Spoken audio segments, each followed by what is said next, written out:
Check, check, check.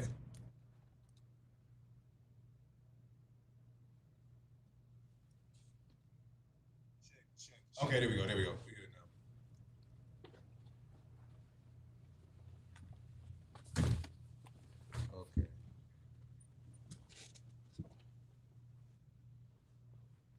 Check, check. Shalom, Israel. Let me know if the sound is Tawab.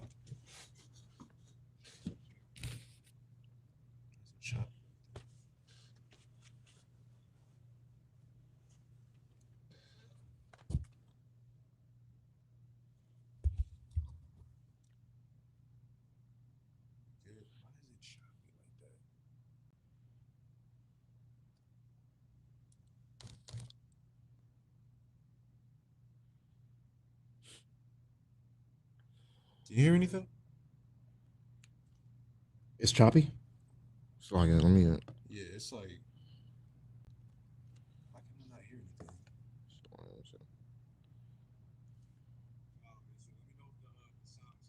Okay, I can hear us right there. What the fuck am I connected to? Is that the speaker? Say I'm connected to something.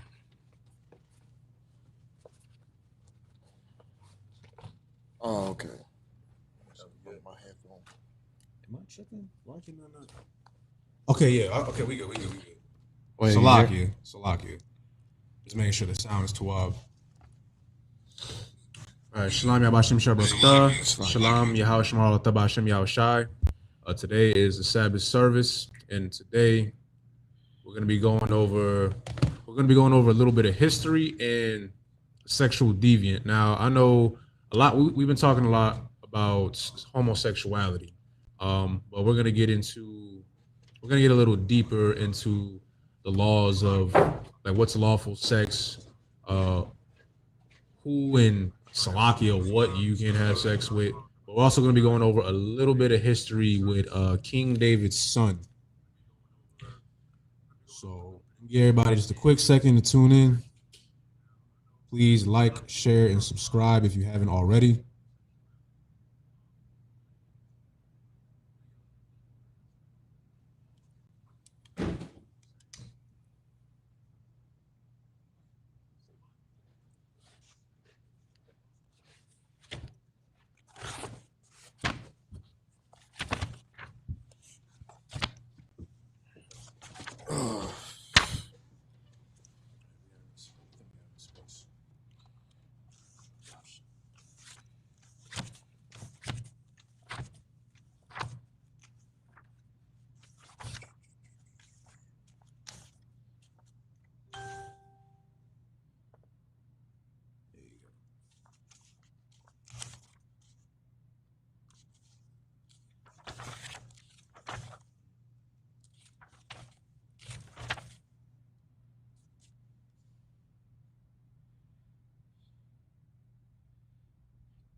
Make sure everybody in here.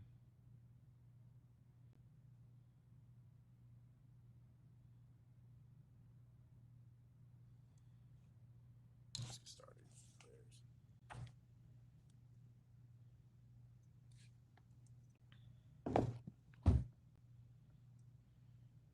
All right, so we're going to be getting started with the prayers. And with that, Amijim, just me and the brother up here.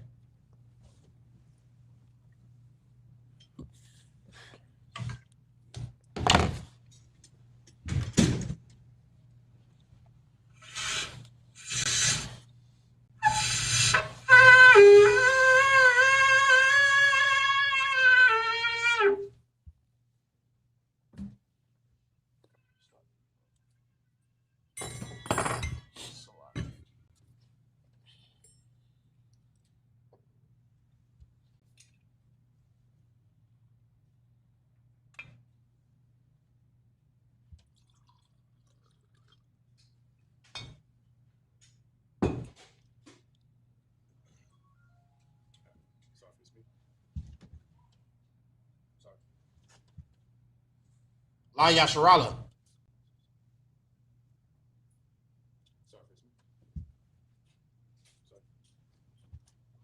Shalom, sis. What's going on? What's going on, sis?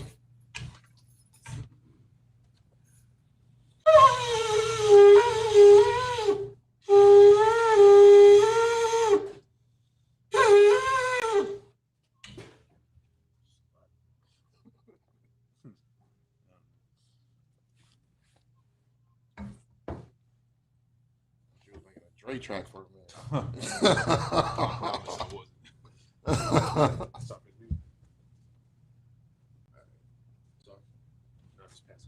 Okay, come on. Imagine upon Yahakwadam, which means to rise and face the east.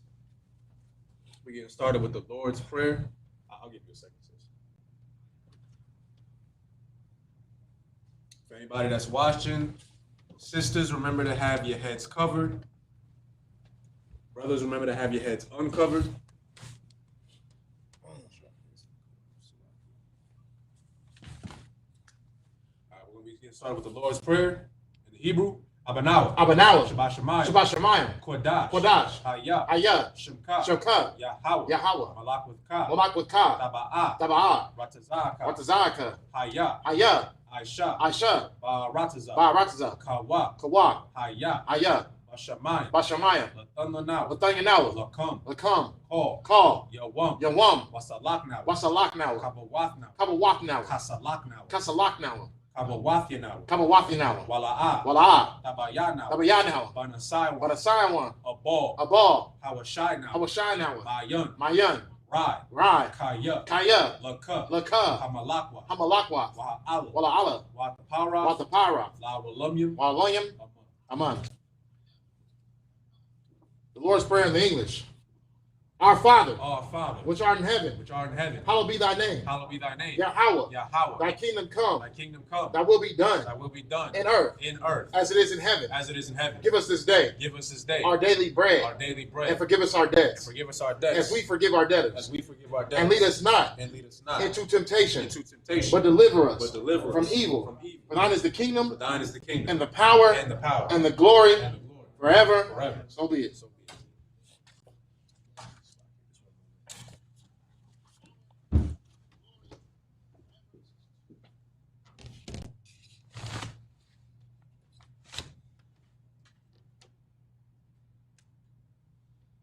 Oh, they had to cut us.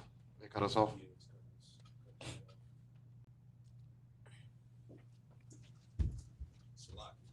Hakak, which is the power in the Hebrew. Yeah. Yahweh. Ba'ashem. Yahushai. Babakashah. Latanyanawa. Hakak. Rapa'ah. Call. Makalah. Akal. Madawa. Hakak. Latahar. Matazarayim. Hakak. La'akwayim. Hamathia. Hakak. Al. Wakawath. Tama'ala. Nagarasham. Ba'asham. Yahushai. The water. Aman. Hakak, the power in the English. Yahweh.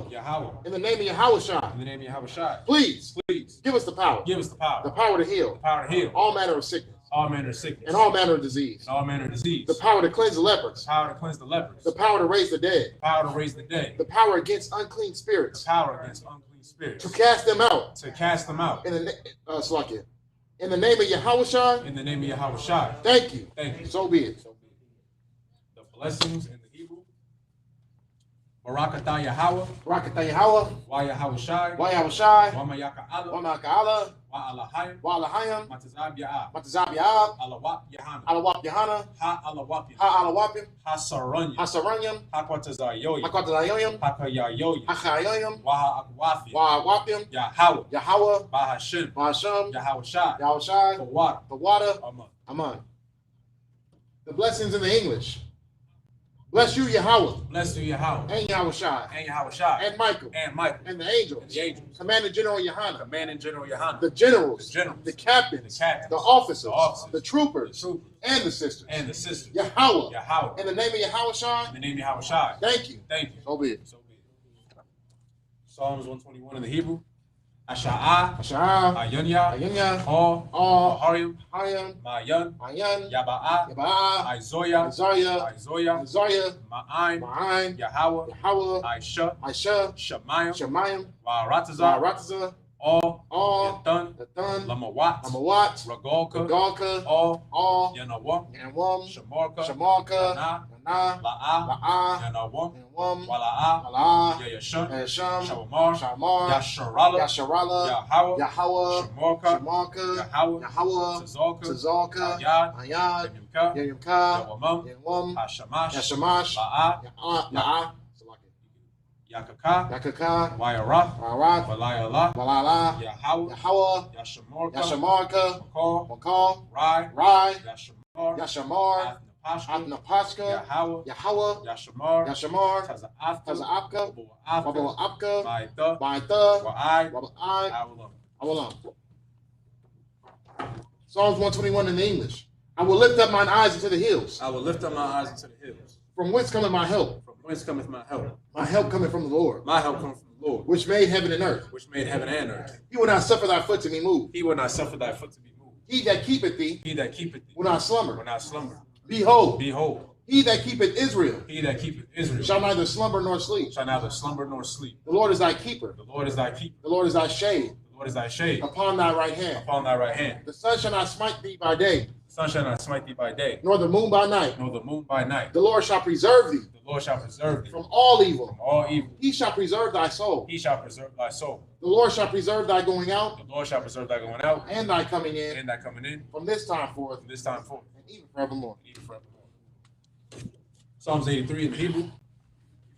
Alahayim, Ahayam, all, Tamayah, Amaya, Laka, Laka, all, all, Takarash, Takarash, all, all, Tashakwat, Ashakwat, all, Kaya, Kaya, Hana, Hana, Awayebuka, Yevika, Yahama, Yama, Yawan, Yawam, Ra'ash, Ra'ash, Al, Al, Amaka, Amaka, Ya'ayamwa, Iowa, Sawada, Sawada, Waida, Waita, Yatazawa, Tazawa, Al, Al, Tazapawanyaka, Tizapawanyika, Amarwa, Amarwa, Lakawa, Akawat, Manakakina, Wadakakinam, Magoya, Magalia, Wala'a, Balaha, Yazakar, Yazakar, Shum, Sham, Yasharala, Yasharala, Awida, Awada, Kaya, Kaya, Naitazawa, Natazawa, Labat, Labat, Yakadwa, Yakadwa, Al Yaka, Ayaka, Barayath, Bayath, Yakarathwa, Yakawathwa, Aliyah, Aya, Adawam, Adawam, Wa, Wa, Yashamai, Yashamai, Alayam, Ayam, Mawa'aba, Maba'ava, Wahagorim, Wagariam, Gabal, Gabal, Wayamawan, Wamwam, Wayamalak, Wamalak, Halashah, Halashaf, Am Yashabia, Amyashabia, Tazawar, Tazawar, Gum, Gum, Ashawar, Ashawar,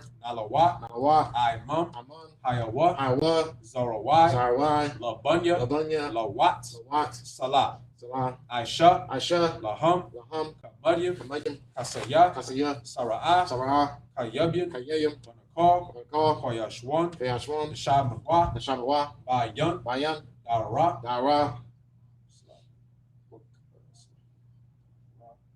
Hayawa, Iowa, Dama, Dama, La'a, Ah, Dama, Dama, Shayatama, Shayatama, Nada, Nada, Yabmawa, Yamawa, Kairab, Karab, Wakaza Abu, Kazaaba, Wakaza Ba, Kazaba, Wakaza Zol, Katazol, Manai, Manai, Call, Manai, Call, Nikal, Nasayakama, Nasilakimo, Ashar, Ashar, Amarwa, Amarwa, Nayarasha, Narasha, Manawat, Nawat, Ath, Ath, Nawath, Nawath, Alahayim, Alahaya, Alahayim, Alahaya, Shayatama, Shayatama, Gogala, Gogala, Quash, Quash, Apunya, Lapanya, Rawaka, Rabaka, Kaash, Kaash, Tabaira, Tabaira, Daira, Ira, Wa, Wa, Kalahaba, Halaba, Talahat, Salahat, Haryam, Hariam, Kun, Khan, Tawadatma, Dawadatma, Sairaka, Irika, Wabasa, Wabasa, Pathka, Patka, Tabahalam, Dawalam, Mala'a, Walaha, Panyahum, Kalaham, Kalawan, Kalawan, Waya, Waya, Kwashwa, Wakashwa, Shamka, Shamka, Yahawa, Yahweh, Yabashwa, Yabashwa, Waya, Waya, Bahawa, Bahawa, Ayai, Ayai, Waya, Waya, Kaparwa, Kaparwa, Waya, Waya, Abadwa, Abadwa, Waya, Waya, Daiwa, Daiwa, Kaya, Kaya, Hata, Hata, Shamka, Shamka, Yahawa, Yahweh, Labadka, Labaka, Ayawan, Ayawam, Al, Al, Call, Call, Harat. Haratza. Psalms 83 in the English. I will lift, Salaki. Keep not thy silence, O God. Keep not thy silence, O God. Hold not thy peace. And hold not thy peace. And be not still. And be not still. O God. O God. For lo, thine enemies make a tumult. Thine enemies make a tumult. And they that hate thee. And they that hate thee have lifted up the head. Have lifted up the head. They have taken crafty counsel. They have taken crafty counsel. Against thy people. Against thy people. And consulted. And consulted. Against thy hidden ones. Against thy hidden ones. They have said. They have said. Come. Come. And let us cut them off. And let us cut them off. From being a nation. From being a nation. That the name of Israel. That the name of Israel. May be no more in remembrance. May be no more remembrance. For they have consulted together. For they have consulted together. With one consent. With one consent. They are confederate against thee. They are confederate against thee. The tabernacles of Edom. The tabernacles of Edom. And the Ishmaelites. Of the Ishmaelites. Of Moab. Of Moab. And the Hagarenes. And the Hagarenes. Gebal. Gebal. And Ammon. And Ammon. And Amalek. And Amalek. The Philistines. The Philistines. With the inhabitants of Tyre. With the inhabitants of Tyre. Assur also is joined with them. Assur also is joined with them. They have hope in the children of Lot. They have hope in the children of Lot. Salah. Salah. Do unto them. Do unto them. As unto the Midianites. As unto the Midianites. As to Sisera. As to Sisera. As to Jabin. As to Jabin. At the brook of Kison. At the brook of Kison. Which perished at Endor. Which perished at Endor. They became as dung for the earth. They became as dung for the earth. Make their nobles like Oreb. Make their nobles like Oreb. And like Zaid. And like Zaid. Yea. Yea. All their princes as Zabah. All their princes as Zabah. And as Amunah. And as Zalmunna. Who said. Let us take to ourselves. Let us take to ourselves. The houses of God in possession. The houses of God in possession. Oh my God. Oh my God. Make them like a wheel. Make them like a wheel. As a stubble before the wind. As a stubble before the wind. As the fire burneth a wood. As the fire burneth the wood. And as the flame setteth the mountains on fire. And as the flame setteth the mountains on fire. So persecute them. So persecute them. With thy tempest. With thy tempest. And make them afraid. And make them afraid. With thy storm. With thy storm. Fill their faces with shame. Fill their faces with shame. That they may seek thy name. That they may seek thy name. O Lord. O Lord. Let them be confounded. Let them be confounded. And troubled. And troubled. Forever. Forever. Yea. Yea. Let them be put to shame. Let them be put to shame. And perish. And perish. That men may know. That men may know. That thou. That thou. Whose name alone. Whose name alone. Is Yahweh. Is Yahweh. Art the Most High. Art the Most High. Over all the earth. Over all the earth.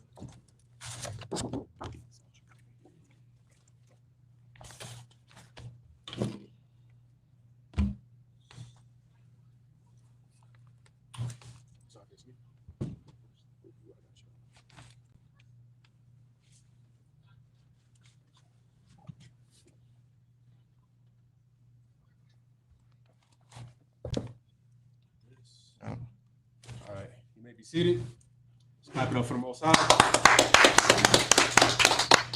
All right, so today we're going to be going over a few things. You can already tell by the title of the class, we're going to be going over what exactly is a sexual deviant, but we're also going to be going over an account in the Bible that I'm pretty sure your Christian pastor never really told you about. So we're going to be going to 2 Samuel chapter 13. That's where we're going to be starting. We're going to go into a little bit of history. As you know, we're going to be going over the first 7 verses in the Hebrew, and then we'll go over it in the English, and then we'll give a breakdown. Try to keep this as PG as possible because we got a little young sister in the class today. You know what I'm saying? Give her a hand. You know what I'm saying? All time Christ. You know what I'm saying? It's like 2 Samuel chapter 13. That's what we're going to be starting. Say something? 2 Samuel chapter 13.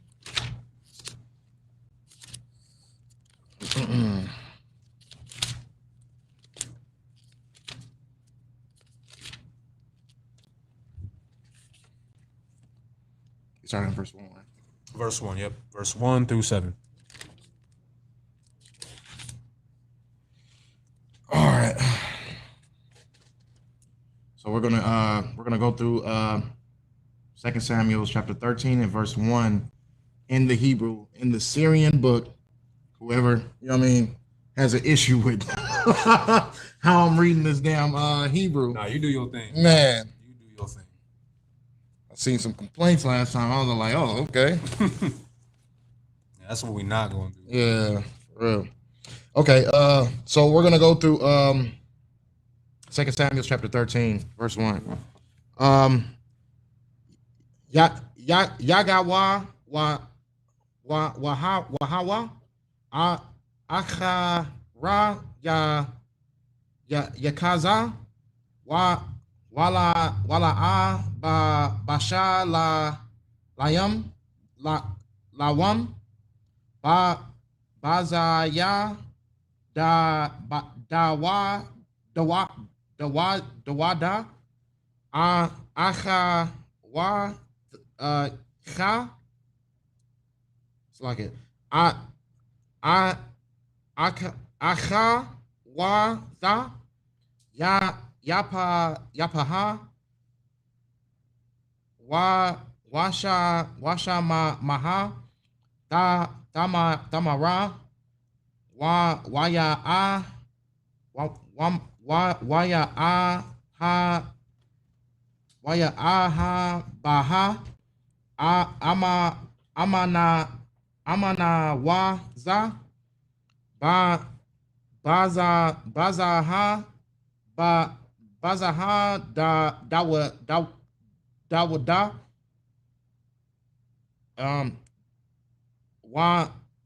waya tazara mana waza laha kha wata ba I ba wa ra tamara aha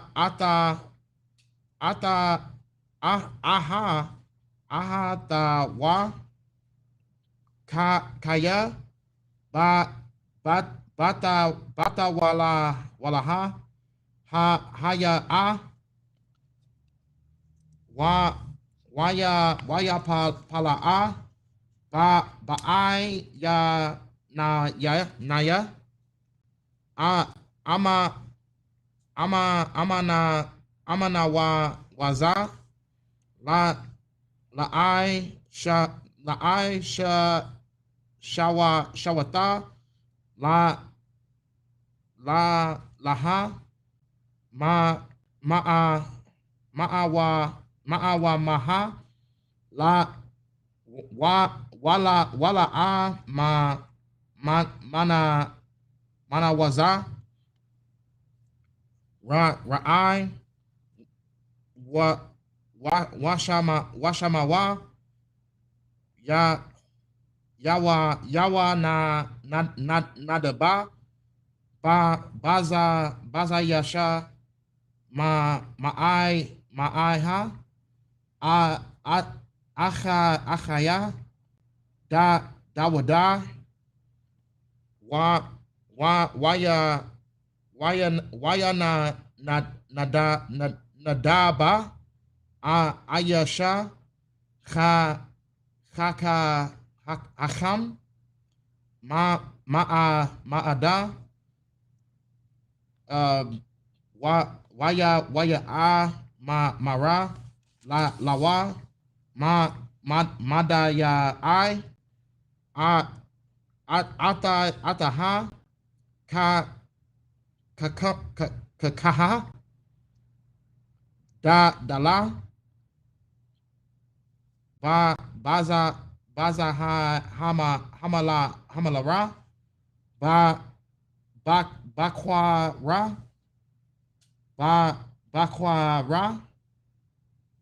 hala wa tagayada laya waya mara laya so like it lawa amana waza ata ya ta so like it ata wata mara acha wata aba shalom akaya anaya ahaba waya amara ya ra wa so like ya yaha yaha yah Yahawa na nada ba shakaka shakaba ila yama masha kadara wa wahata wahata khala waba aba yara la la lara wa rataya. It's like a ra wa ama rata ala ya wa taba na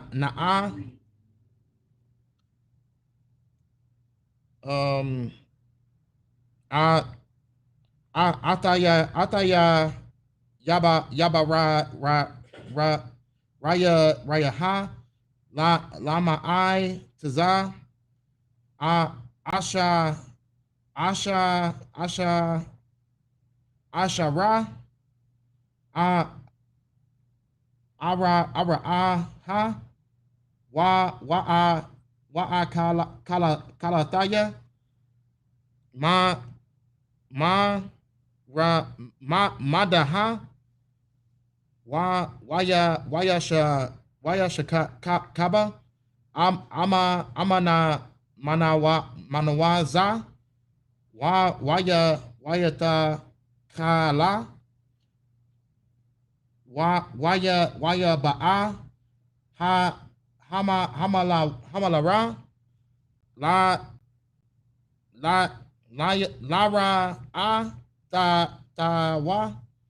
waya mara ama na ya ama na waza ala ya malara taba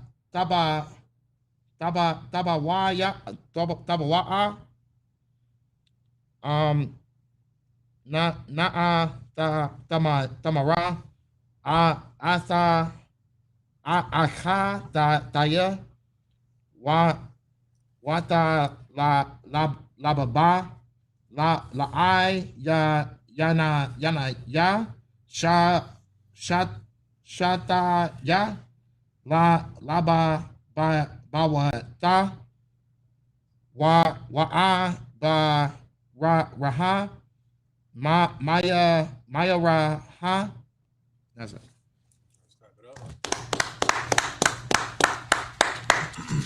All right, so we're going to be starting from 2 Samuel chapter 13, verse 1 in the English.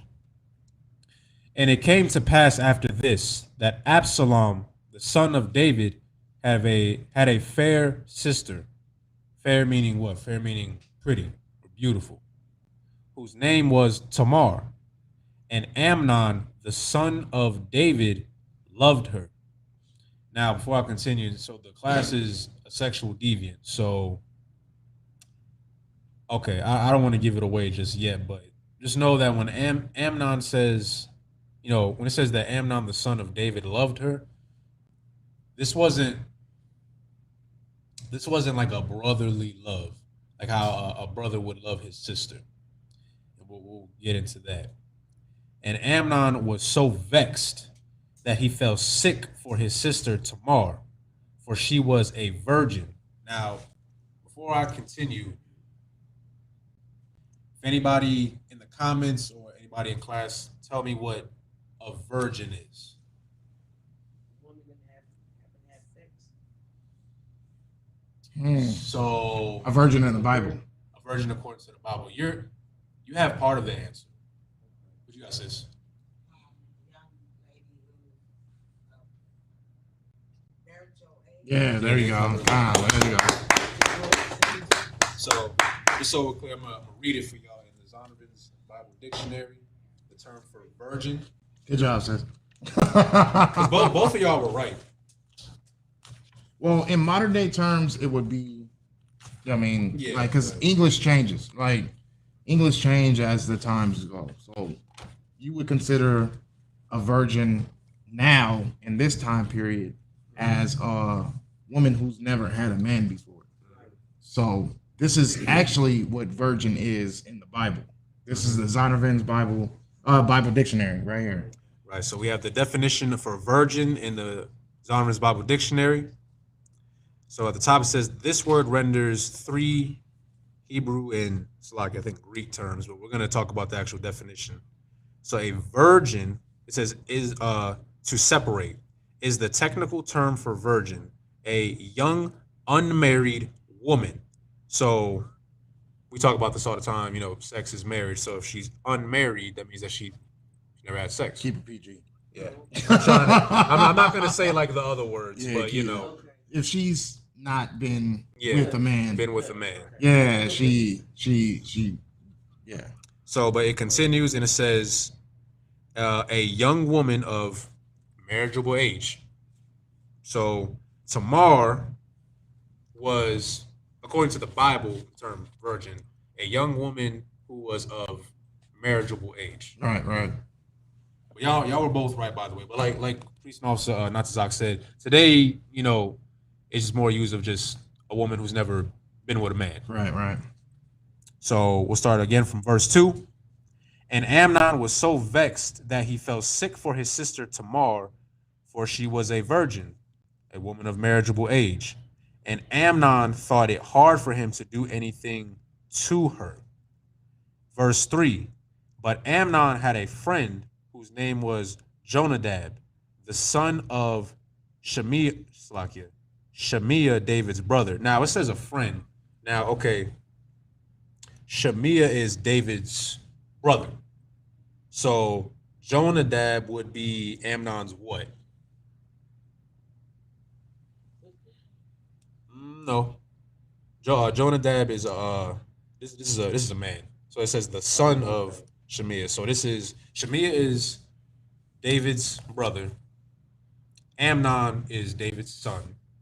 So what would that make Jonadab to him?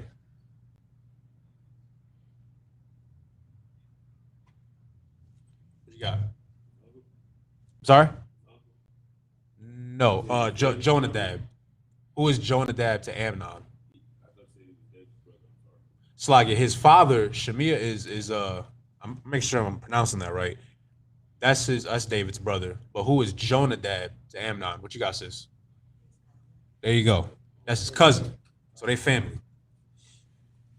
So, but Amnon had a friend whose name was Jonadab, the son of Shemiah, David's brother. And Jonadab was a very subtle man.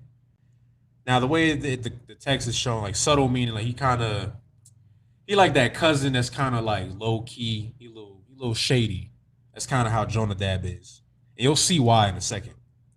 So verse 4, and he said unto him, why art thou, being the king's son, lean from day to day? So he's asking him, like, what's wrong with you? Like, why you seem so hot and bothered all these days?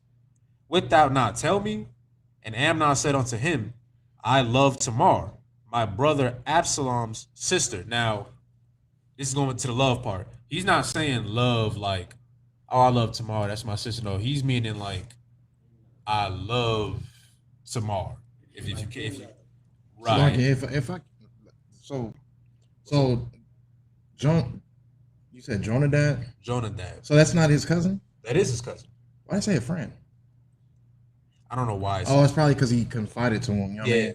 Yeah. Well, according to the Bible, a friend is, okay, you gotta, not to get too off topic, but an actual friend, according to the Bible, you gotta follow the law, statutes, and commandments. But how do you follow the law, statutes, and commandments? You gotta be a child of Israel. Right. Like a heathen, like a Edomite or, white person, Chinese, whatever. Somebody from a different nation, they can't really be your friend. Not according to the Bible. I know today we think of friend like, y'all grew up together and y'all listen to the same music, or y'all might just go to the same barbecue together. It's not really your friend, though. That's just somebody you know. So when it refers to friend in this context, yes, Jonadab is his cousin, but I mean, your cousin could be your friend. That's their family. That's pretty much what it means. So I'll read from verse 4 one more time. And he said unto him, why art thou being the son's king lean from day to day? Wilt thou not tell me? And Amnon said unto him, I love Tamar, my brother Absalom's sister. And Jonadab said unto him, lay thee down on thy bed and make thyself sick.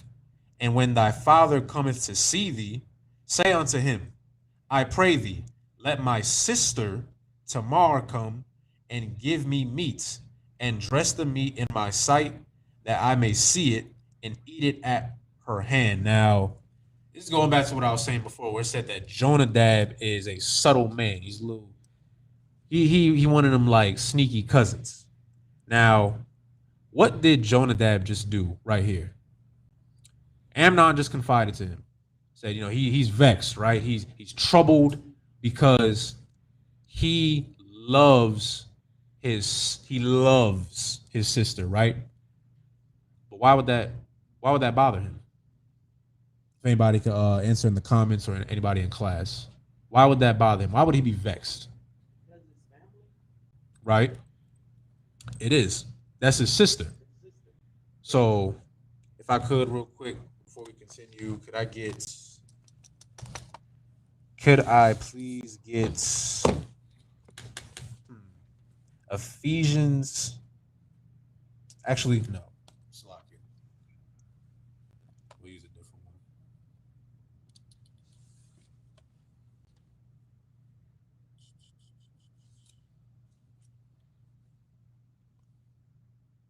Slock it. Just 1 second.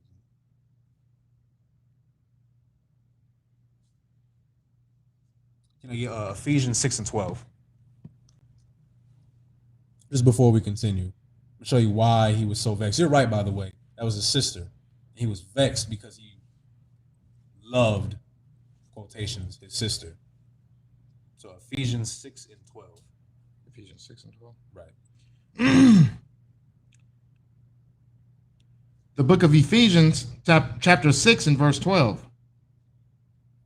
For we wrestle not against flesh and blood, but against principalities, against powers, against the rulers of the darkness of this world, against spiritual wickedness in high places. Okay, the spiritual wickedness. The reason why Amnon was so troubled is because deep down in his spirit, he knew it was wrong to be attracted to his sister like that. So that's why it was troubling him. Like, he was struggling in his spirit, like, no, this is wrong. Like, he's thinking every day, like you gotta think, he's probably like, I can't even look at her. Like, this isn't right. Right? This is my sister. We're blood, we're family. I can't be attracted to my sister like that. But what did Jonadab just do, though? I'm gonna read it for y'all one more time. Slakia, Amnon just confided to him, right? In verse 5, this is what it says. And Jonadab said unto him, lay thee down on thy bed and make thyself sick. And when thy father cometh to see thee, say unto him, I pray thee, let my sister Tamar come and give me meat, and dress the meat in my sight, that I may see it and eat it at her hand. What did he just do? What you got, sis? He just told him to tell a lie so that he could have his sister come. But like he could like fulfill his lust or something like that. Right. Now, that's exactly what it is. So He gave him the opportunity. right. So this is all types of wicked right here, right? Because okay, so it said earlier that now we already saw that okay, Jonadab is his cousin, right? But it said but Amnon had a friend. Would a real friend do that? Like, for example, it could be anything. Like, let's say I'm going to a brother and I'm like, I'm just in the world, whatever. And let's say I used to smoke cigarettes or something. And I quit, right? I've been doing good. But let's say I'm just stressed out, blah, blah. And I'm like, I really need that cigarette. But I know in my spirit that it's wrong. So what do? I confide to one of my brothers, like, hey, let me talk to you real quick. Can I talk to you? Hey, what's going on? I tell him, like, I'm struggling with this. Like, I know it's wrong for me to smoke, but I really want to do it. Amnon, at least at this point, he was looking for some type of like reassurance, like tell me I'm wrong, right? That's what a brother would do or a sister would do when they're vexed. Right. But a real friend would tell you and give you advice. Don't smoke. Matter of fact, let's come chill with me. We're gonna go talk things out. We can get your mind off it, right? To get you away from the wickedness. Jonadab, on the other hand, he didn't do that. Amnon confided to him, and Jonadab's like, okay, I got a plan for you. That's why I'm going about before. He's a subtle man. He's sneaky. He's persuading Amnon to do this, even though he knows it's wrong too. It's not just Amnon, right? So that was wicked in itself. Going back to Ephesians 6:12, you struggle with that wickedness. It's not just about the temptation of flesh and blood. It's the wickedness that we got to deal with every single day. We all deal with something like that, right? So to continue, verse 6. So Amnon lay down and made himself sick. So he's doing exactly what Jonadab told him to do. And when the king was come to see him, Amnon said, so like I said unto the king, I pray thee, let Tamar my sister come and make me a couple of cakes in my sight, that I may eat at her hand. Verse 7. Then David sent home to Tamar, saying, go now to thy brother Amnon's house and dress him meat. Now, we're going to get to the next segment. Verse 8. So Tamar went to her brother Amnon's house, and he was laid down. And she took flour, and kneaded it, and made cakes in his sight, and did bake the cakes. And she took a pan and poured them out before him, but he refused to eat. And Amnon said, have out all men from me, and they went out every man from him. So what Amnon just did, sister came by, to help him out. This is her brother. She's not thinking anything of it, right? Now, this is Amnon, right? Amnon is King David's son. So this is King David we're talking about. So, he probably got like a palace, chambers, they're living very lavishly right now, right? So his sister's coming by, she heard that he was sick. Let me go help him out, right? Now, Amnon says for all the men in the area to leave. So it's just him and his sister. There's a reason for that. Verse 10. And Amnon said unto Tamar, bring the meat into the chamber, and I may eat, of thine hand. And Tamar took the cakes which she had made, and brought them into the chamber to Amnon her brother. And when she had brought them unto him to eat, he took hold of her, and said unto her, come lie with me, my sister.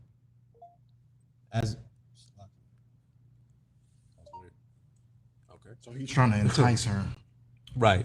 But it said he forced himself. He grabbed her, right? All right. So I'm gonna try to keep this as PG as I possibly can. Please. So to continue. So he says, come lie with me, my sister. And she answered him, nay, my brother, do not force me, for no such thing ought to be done in Israel. Do not thou this folly. And I, verse 13. And I, whither shall I cause my shame to go? She knows this is wrong. She knows, like she's trying to talk some sense into her brother. Like, you need to chill out. Like, you gotta think like this, he's a prince. All right, Amnon, this is King David's, one of King David's sons. He's a prince. He probably could have had any woman he wanted, honestly. But this is that wickedness, that evil spirit that comes upon some people sometimes. So she's trying to talk some sense into him. Pretty much what Jonadab should have did in the beginning, but he didn't. So she says, and I, whither shall I cause my shame to go? And as for thee, thou shalt be as one of the fools of Israel. Now therefore I pray thee, speak unto the king, for he will not withhold me from thee. So right here, it's very easy to look this over, right? So right here she says, now therefore I pray thee, speak unto the king, for he will not withhold me from thee. What do y'all think Tamar's trying to do right here? I think he's trying to talk him out of it, but if the king says okay, I guess. Okay, so the first part was right. So what she's really trying to do, she's telling Amnon, like, go talk to the king. You know, our father, you know, he won't withhold me from you. She's trying to trick him. That's what she's really trying to do. She's trying to get him to go talk to their father, because the truth is, King David wasn't gonna have that happen. He would have chastised him immediately. Like, what is going on with you? You want to lie with your sister? Oh no, you tripping.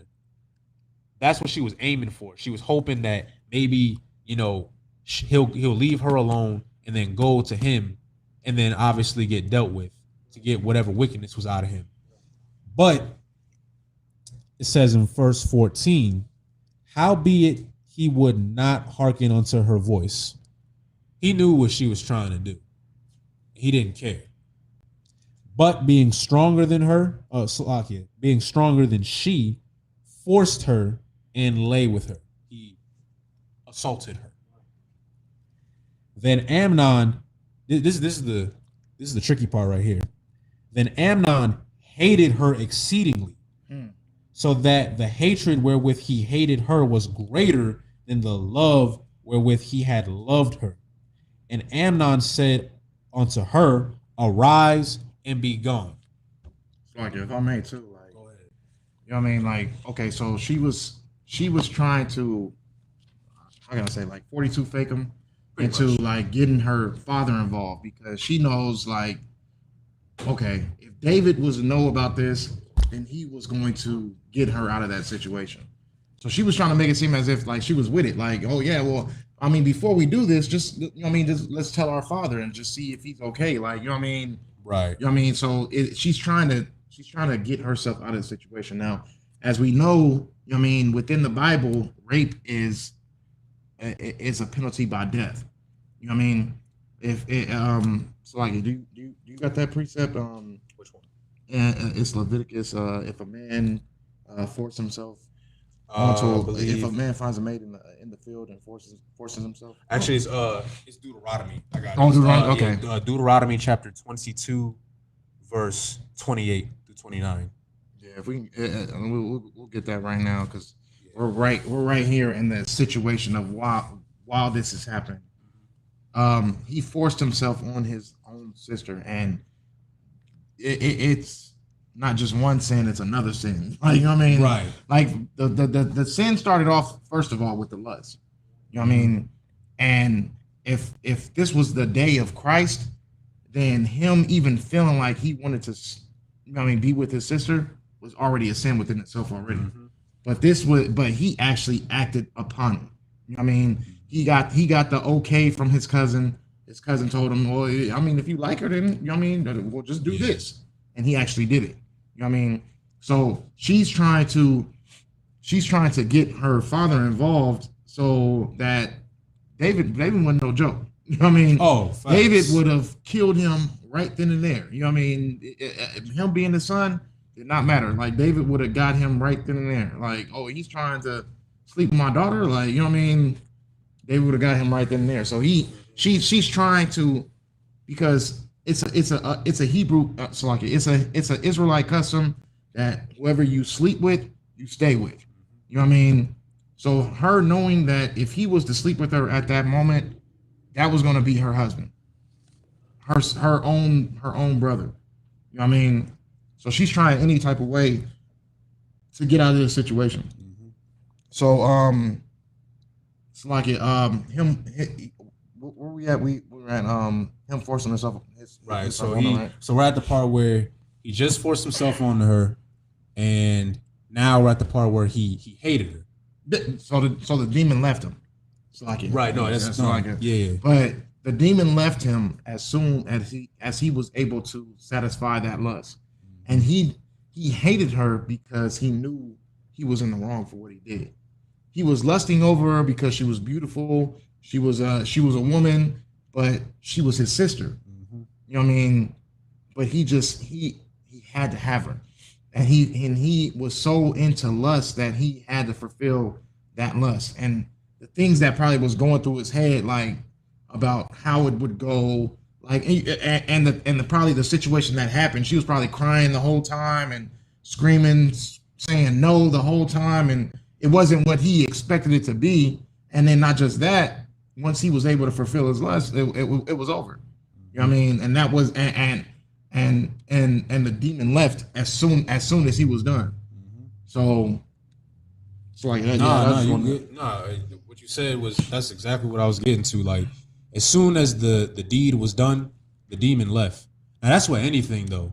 That's what I was talking about earlier. Like, it could be any term of wickedness. Like, okay, let's say you used to do drugs back in the day, or smoking cigarettes or whatever, and you come into the truth, or you quit, right? Now you all good, but the next thing you know, you get that feeling of I just need to have it. That's a demon right there. It's that familiar spirit coming back, like, just go do it. It's like in your ear. Like, you ever see like the cartoons, like them old cartoons? You got like the angel right here, and then you got the demon right here. And the angel, they're trying to talk you out of it. Like, no, don't do that. And you got the demon just whispering in your ear, like, oh, it's all good. Just do it one time. What's one more time, right? You smoke cigarettes 100 times. What's 101? You'll be all right. But then next thing you know, you give in. And you smoke that cigarette, or in Amnon's case, he did. He fulfilled that lust that he had for his sister. But once the deed was done, it was like this moment of clarity, like, oh, I can't believe what I just did. So when it says that he hated her, he didn't just hate her, he hated himself. He hated the whole act of it. Like, he was probably so disgusted with what just happened, he didn't even want to look at her. He like, oh no, that's my sister. Like, be gone. I don't even want to look at you. Sad part is, he already did it. It was too late. And I want to talk a little bit about Jonadab real quick. I'm gonna go to Romans. I'm gonna go to Romans chapter 12, verse 21. Do we already get Deuteronomy? You can get Deuteronomy. I'll get. Oh, you already got it written down? Yeah, I got it written. Oh, okay. All right. You want to just get to that later? You can get into that one, and then I'll get into Romans 12 and 21. I want to talk a little bit about Jonadab right quick. Oh yeah, I got it. So we'll go Romans 12 and 21. Be not overcome with evil, but overcome evil with good. Okay, so there was evil on his brother right now, right? And the thing was, Jonadab, if he was really a friend, if he was really family the way he was supposed to be, he would have talked him out of it. He would have got that brother some help. Like, look, Ak, you tripping. Like, I don't know what you've been smoking lately, but you need to get up off that, man. Because there's no way that you should be attracted to your sister like that. He should have got that demon up out of him immediately. And if I could real quick, I'm also going to go to Isaiah 5 and 20.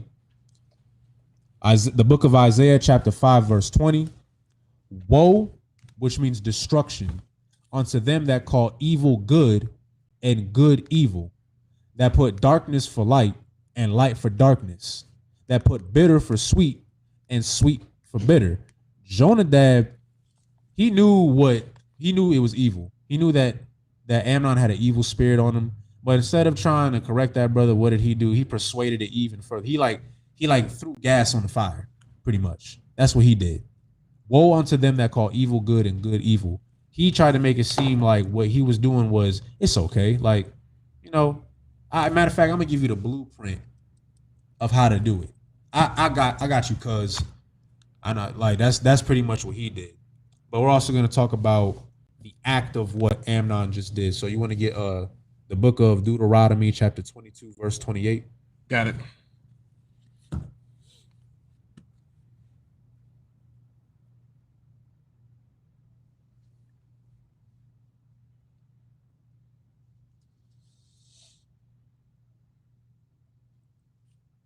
You got it?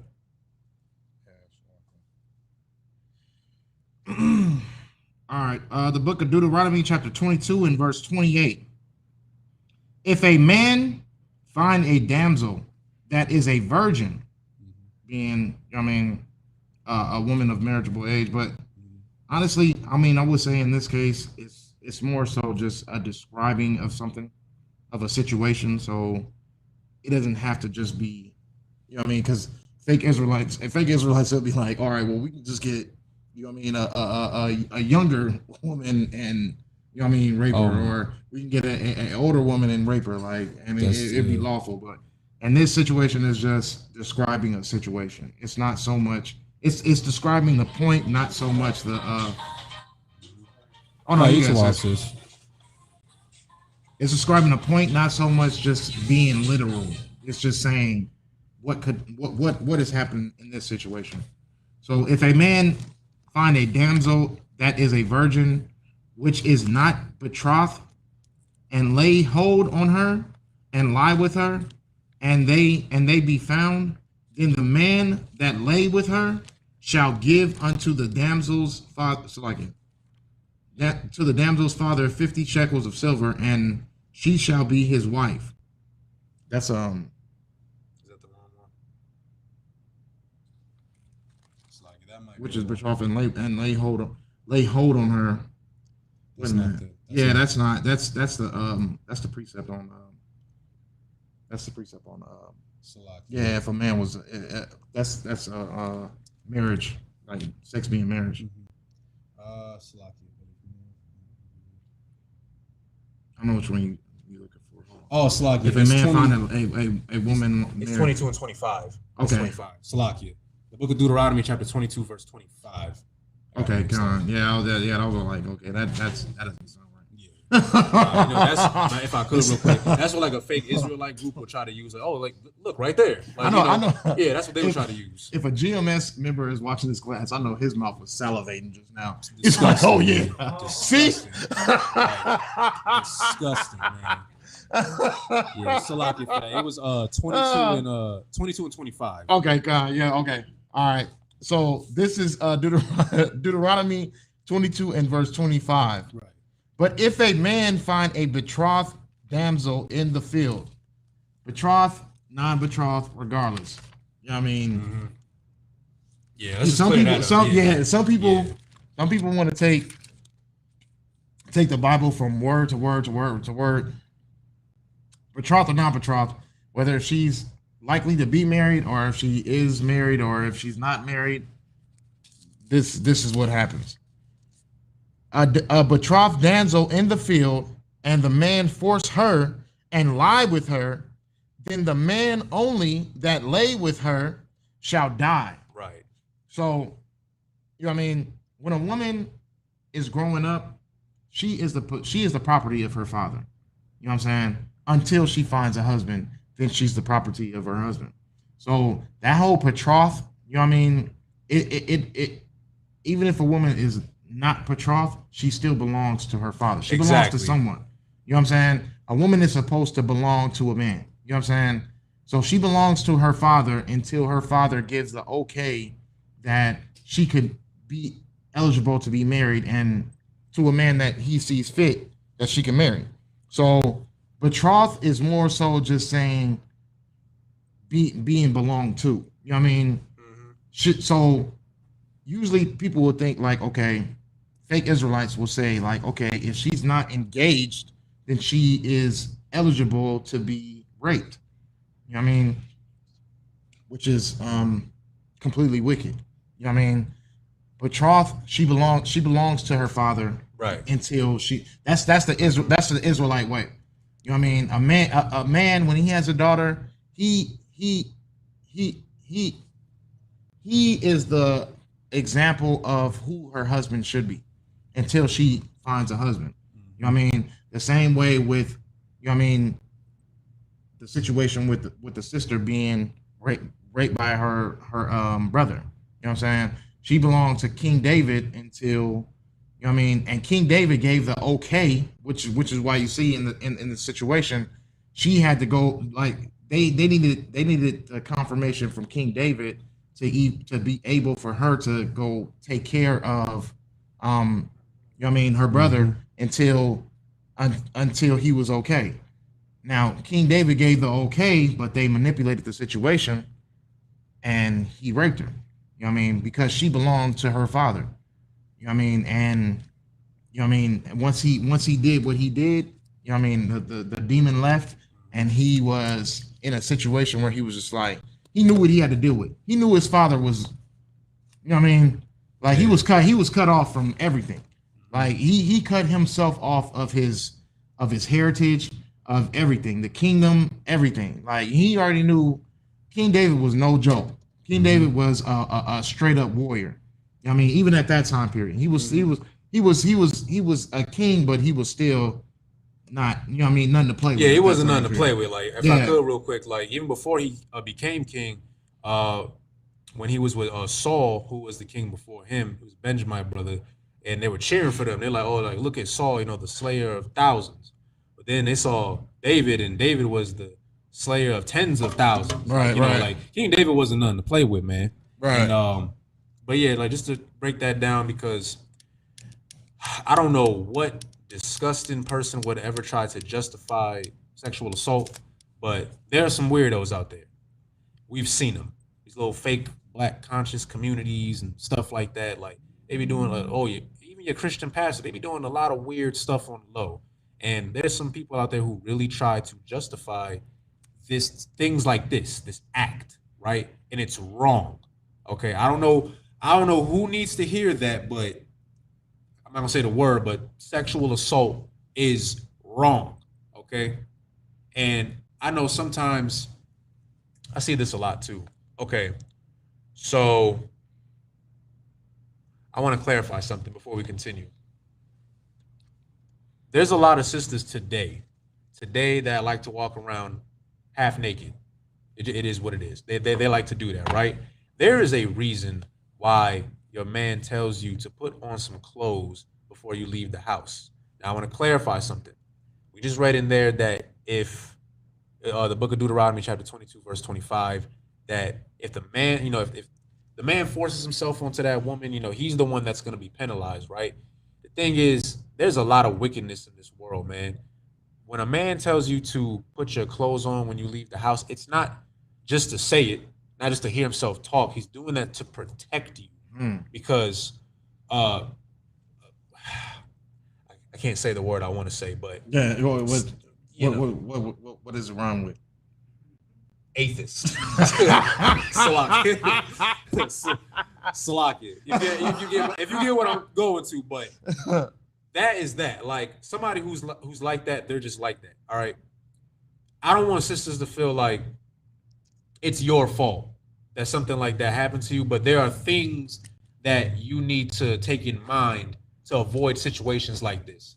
Like, okay, there's been plenty of sisters I knew, like just growing up and stuff. You know, high school. I feel like high school is like the birthing grounds of like wickedness. Right. That's where like you learn to sin more than anything else. Right. But you see it all the time. Young girls, you know, they're chilling with like 4 or 5 dudes, barely know any of them. They drunk, they high, and next thing you know, something happens to that sister. Right? Now, is it her fault that happened to her? No.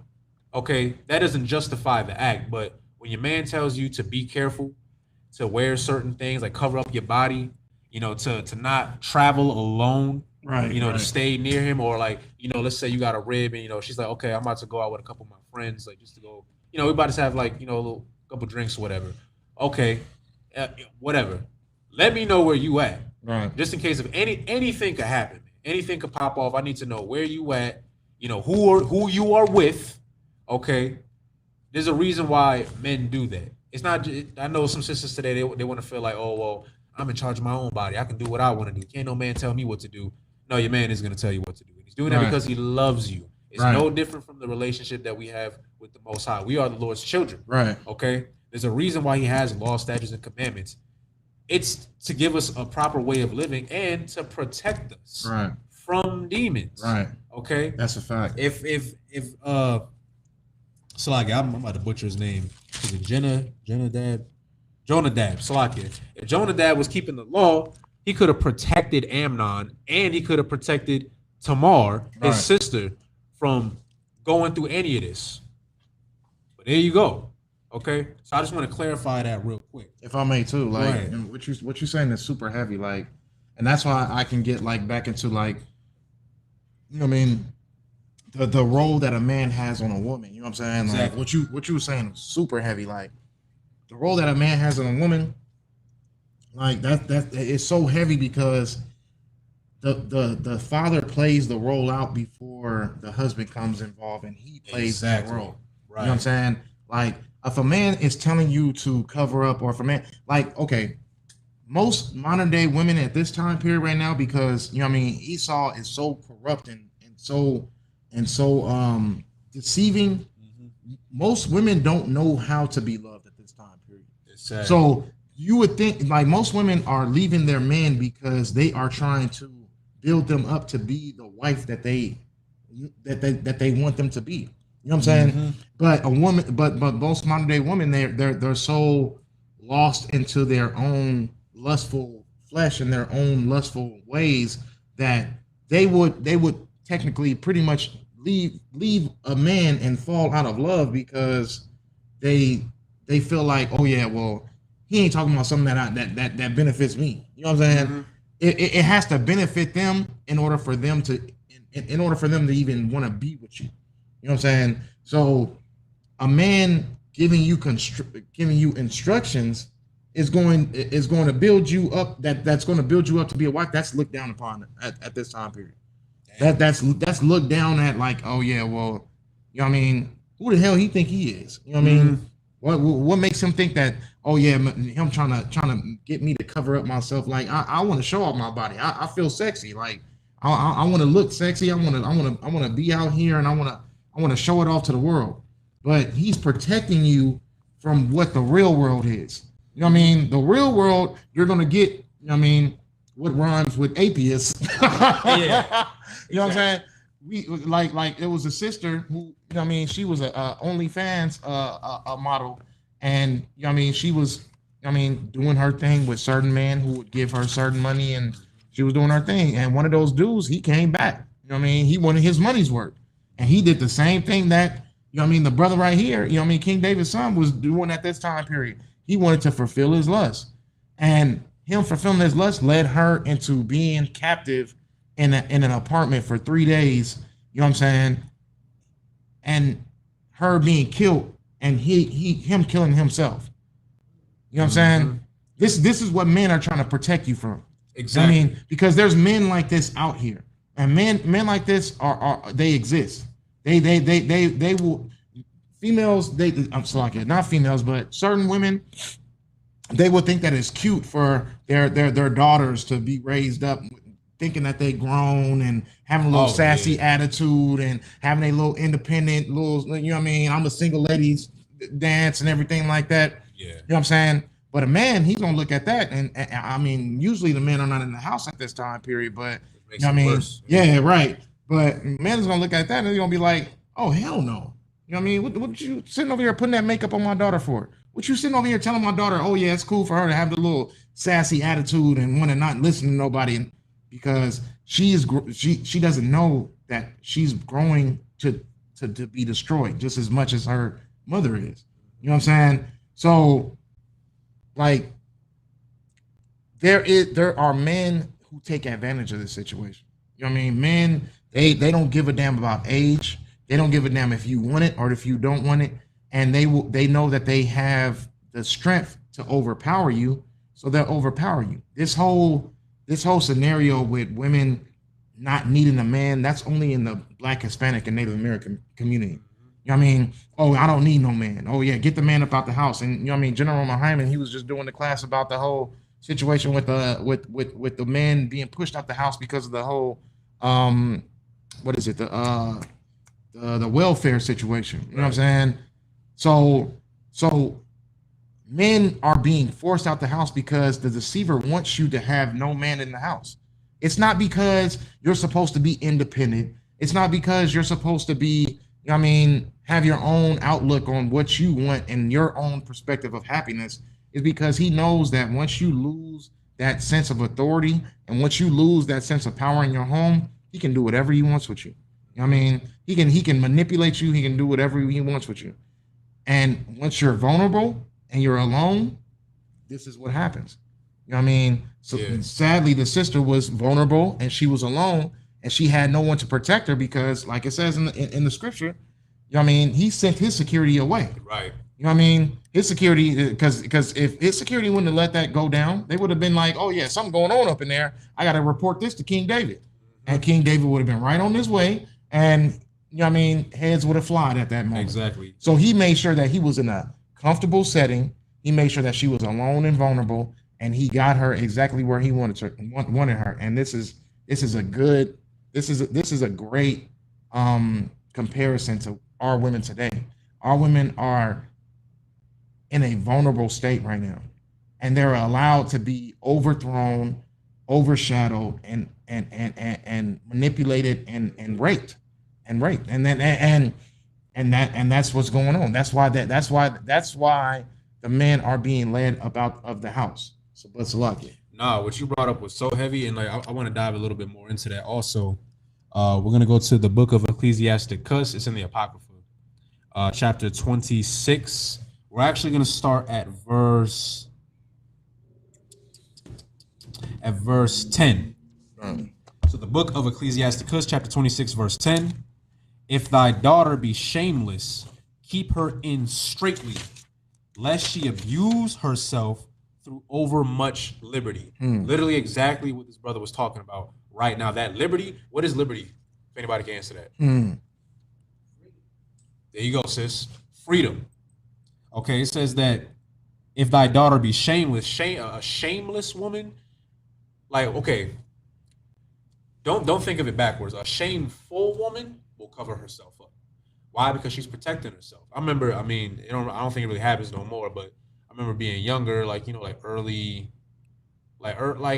even think I was 20 yet, just being teenagers and stuff. And not saying that this was acceptable at the time. I mean, we were young, we didn't know any better. But, when a brother would talk to a sister, right, she might send him some stuff, but it was only supposed to be between her and him. That's it. It's private, right? But if somebody else found out, like the picture got leaked, I think this is like when Facebook really became popular and stuff like that. Facebook didn't have as many filters as it does now. So back then you could kind of post kind of whatever and get away with it for a while. And you would see sisters getting exposed. But the ones that were shameful, they took no delight in having their body being shown to everybody else. It was only supposed to be shown for their man and their man only. That's a shameful woman. That's righteous, okay? But it says, if thy daughter be shameless, keep her in straitly. How do you keep your daughter in straitly? Discipline. It's like how he said earlier, you take the man up out of the household. You take that authority out of the household. So now she has all this liberty. She has all this freedom. And like you said, like Esau, okay, what Amnon just did is no different than what, like you said, like wicked men today, Esau especially, what they do to our women. They get you to feel comfortable. Because you got to think like, okay, in this account right here, this is a sister, right? Now, the thing is, if this wasn't his sister, and this was just like, just a sister, just an Israelite woman, right, that wasn't directly related to him. The thing is, unless it was known that he was about to wife up that woman, it wouldn't have really been allowed for him to be alone with this woman, because she's not Salakia. She's not betrothed. It's for her safety. But the thing is, Amnon led her into a trap. She's going in there thinking like, I'm just about to go visit my brother, make sure he's good, and then usually, in today's world, if a woman has a conscience and she's being left alone with a man that she does not know, it's gonna kind of raise red flags. Like, maybe I shouldn't be here right now. She would have saw the red flags. She didn't see the red flags because she didn't know no better. This is her brother. She didn't think in her mind that, okay, he's about to assault me. But that's how it happens. It's like predators today. Like predators don't always go out for the hunt. Sometimes they just lure the prey in. Right. All right. That's exactly what Esau does with our women today. They make you feel good. Like, okay, you have all this liberty. You can, you a bad, B word, whatever.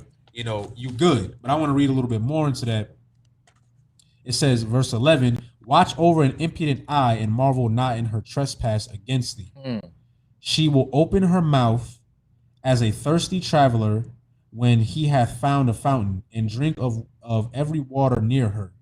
But every hedge will she sit down, open her quiver against every arrow. This is like a woman with like a sharp tongue. Like it's just mouthing off, right? Like that goes again to that liberty. Okay. Now it says, the grace of a wife delighteth her husband, and her discretion will fatten his bones. She's discreet. She's shameful. She's what's the word I'm looking for? Modest. She's modest, okay? A silent and loving woman is a gift of the Lord, and there is nothing so much worth as a mind well instructed. A woman that has a mind that is well instructed, you can't buy that. You can't, like that, especially in today's world. Like that's extremely rare. You know, that's extremely rare. But that's what the Lord wants for you. So going again into the authority that a man has over his woman or his daughter, niece, whoever, right? There's a reason why your man tells you don't dress like this. Don't go here at night. You know, let me know who you hanging out with. Sisters today, they think, oh, you're controlling. Oh, you know, I can do whatever I want. Yeah, that's exactly what Esau wants you to think. Because then guess what's going to happen? Just like what happened with Tamar, going to get you alone.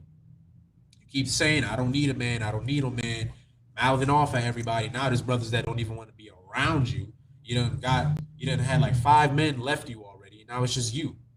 It's just you. And you feel so haughty and prideful. Like the truth is, sis, look, it said earlier that, you know, he was stronger than her. The average man is stronger than a woman. I hate to say it, but if a man really wanted to have his way with a woman, it's going to happen. Okay, and that's exactly what this nation wants our women to be in. They want you to get comfortable, get into this position. You know, I see it all the time. Like, you know, sisters that go to clubs and stuff like that, they'll get belligerently drunk. You know, the Lord said you got to be sober, but you just, you know, you drunk and you're a woman at that. You know, and you're dressing skimpy. You know, butt half hanging out and all that stuff. Next thing you know, some man is going to take advantage of you, and you're not going to be able to fight it off. Okay, that's a sexual deviant. Okay, I know we talked about a lot the LGBT community and stuff like that, but I wanted to bring up this account for a few reasons. I wanted to talk about a little bit of the history. Also wanted to educate sisters to, you know, these are things you got to watch out for. You know, this is why a man tells you to do the things that he tells you to do, to avoid situations like this. This wasn't Tamar's fault, by the way. This wasn't his sister's fault. Like, she was just trying to be sisterly. You know, she heard her brother was sick. She listened to her father. This wasn't her fault. She was not at fault for anything.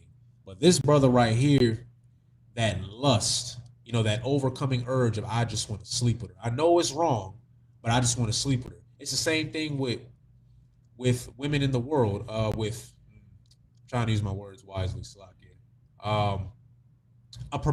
Promiscuous women today.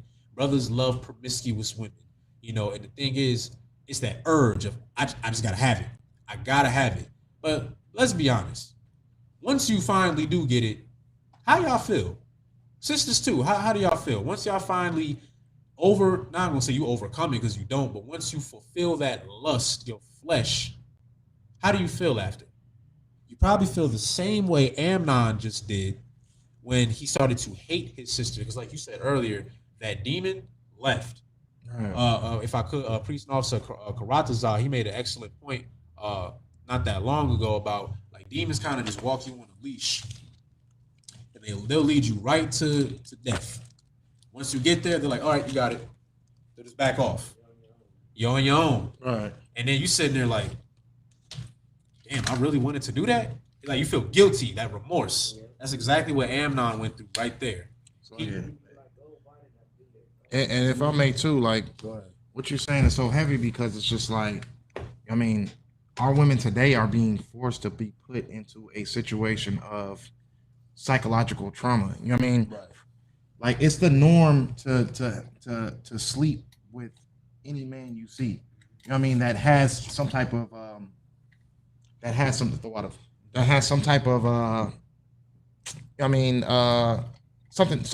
that you can brag about. Oh, he's got money. Oh, he's got the looks. He's got the car. You know what I mean? And all carnal things. Like it's the norm for women to try to aim for these things.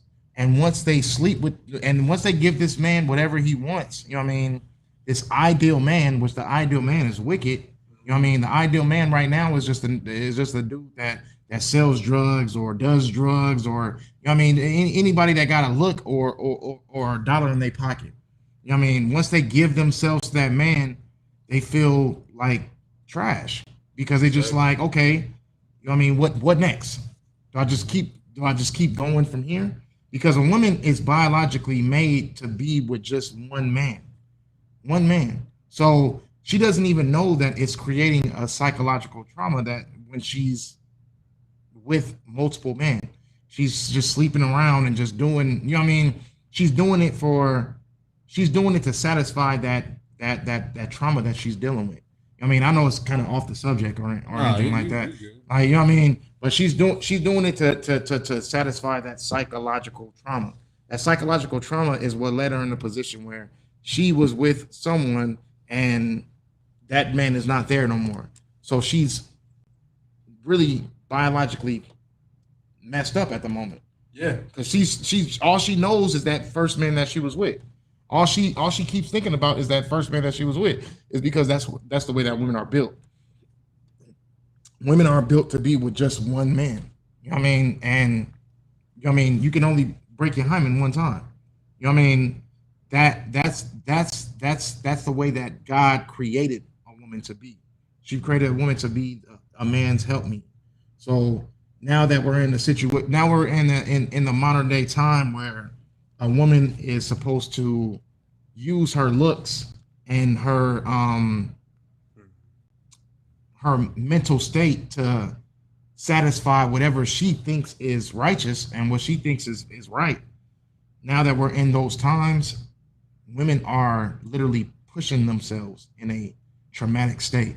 Salaki, not to cut you off, a sister had a question. I think this kind of goes to what you were talking about. Oh yeah. She said, how about if the woman was being abused verbally and physically abused? Physically abused, like, okay, sis, if you could elaborate. I can answer that right now, actually. Yeah, go ahead. First of all, you shouldn't have slept with anybody that was able to physically abuse you. Mm-hmm. You know what I mean? This is why getting into these classes are so important. If you have an actual man of the Lord, because you were messing with somebody that wasn't a man of the Lord. Here, my brothers in here, we don't assault women.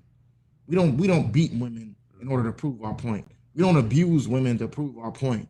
You know what I mean? We my brothers in here, we treat women accordingly as far as what the Bible wants us to treat a woman. You know what I'm saying?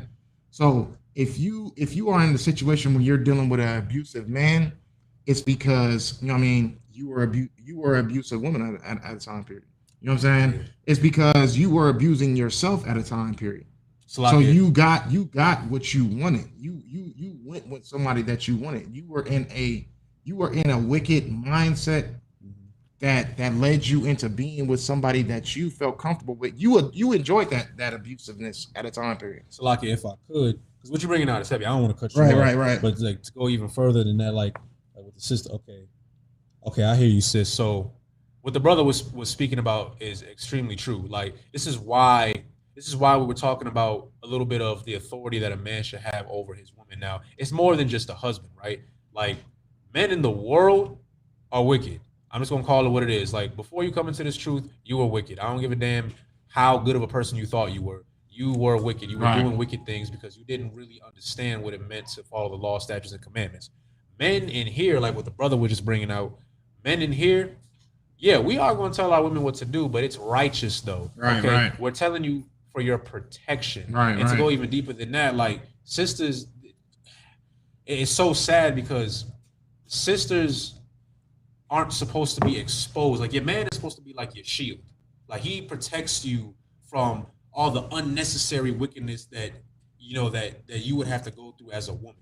But the thing is, brothers in the world, a lot of them, they don't really know how to be a man. And a lot of that comes from broken homes. A lot of that comes from not having a proper father figure or a poor father figure, a brother in and out of jail, selling drugs, having women up in and out of the house all the time. And guess what? He passes that down to his son. And his son is just following in his father's footsteps. Right. And he doesn't know any better. So guess what? When he gets older, he's going to be the same way he was. Not all the time. Some brothers can kind of break the cycle, but usually that's what ends up happening. And vice versa for the women also. If a sister's growing up in a broken home and she's witnessing her father beating her mother all the time, guess what? In her mind, you might think it's wrong.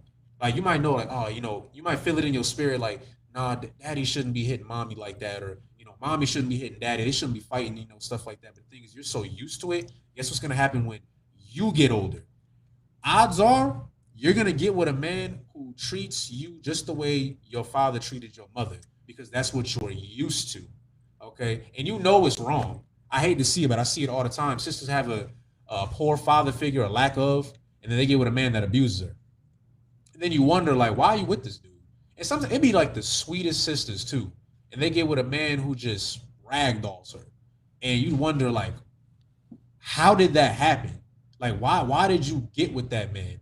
Like, going more to what you were saying earlier, like, the wickedness is promoted all the time with both brothers and sisters. For brothers, how is it? You not a real man unless you got money, you sell drugs, you take drugs, you gotta have some power, but it has nothing. Like, a man can have power and have a crappy character. Absolutely nothing. But we're so attracted to the lust. Sisters are attracted to the lust. You think he can protect you because he got money, or he could buy me things, buy me clothes and give me cars and stuff like that. Next thing you know, you get with him and you lie down with him. This is another reason why I'm gonna say this every class. Sex is marriage. It is marriage. Okay, it's binding. Okay, we don't know that in the world though. So you go off and you lie down with this man. Now that's your man, and he wicked, and now you dealing with it. You get my point? Like, it's so. This is why brothers and sisters need to come into the truth to protect our women from men like Amnon. Okay, you can't. I think somebody at the door. It says that. Yeah, it's like sister at the door. You good, Swap? Okay, I can get it. You sure you good? Okay. All right. But yeah, to protect our women from men like Amnon.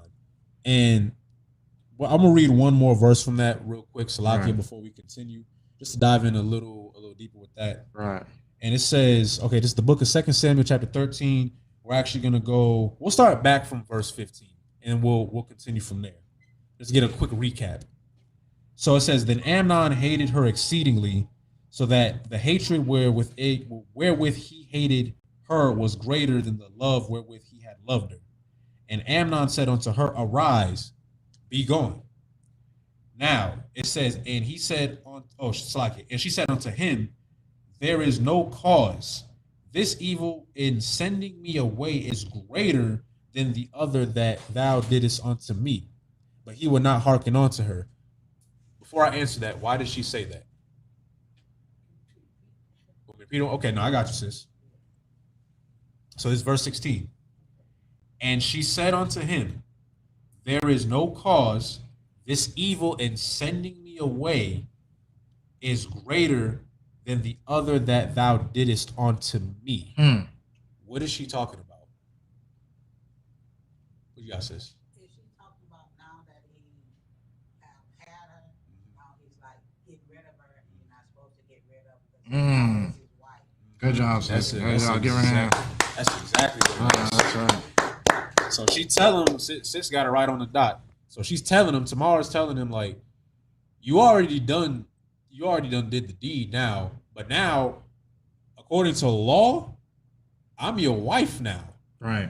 Now but it goes back to why this was so horrible, because now Amnon realizes this. You get my point? Like, he realizes what's going on, and he's just like, I can't do this. Because now not only did you just violate your sister, now you got to rib her up now. Now imagine that. Amnon walking around with his biological sister as his wife. There was no way that King David was going to be happy with stuff like that. You get my point? So, but he knew that. That's why he said he hated her exceedingly. He didn't just hate her. He hated himself. because he allowed for that demon to take him over, and you see what it leads to. Okay, it's disgusting.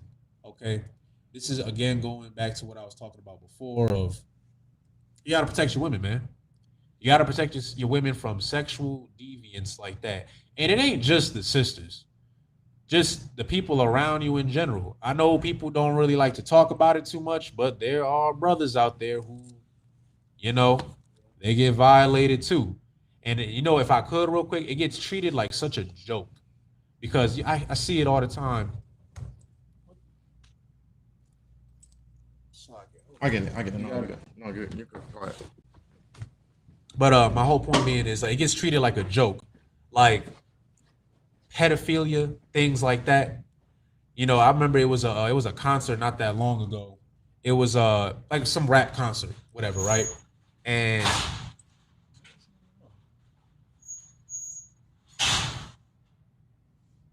Salakia.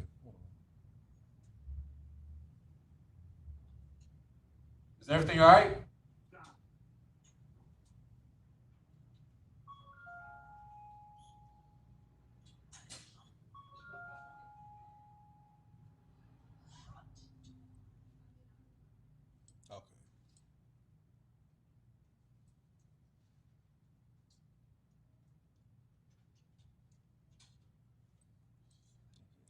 Okay.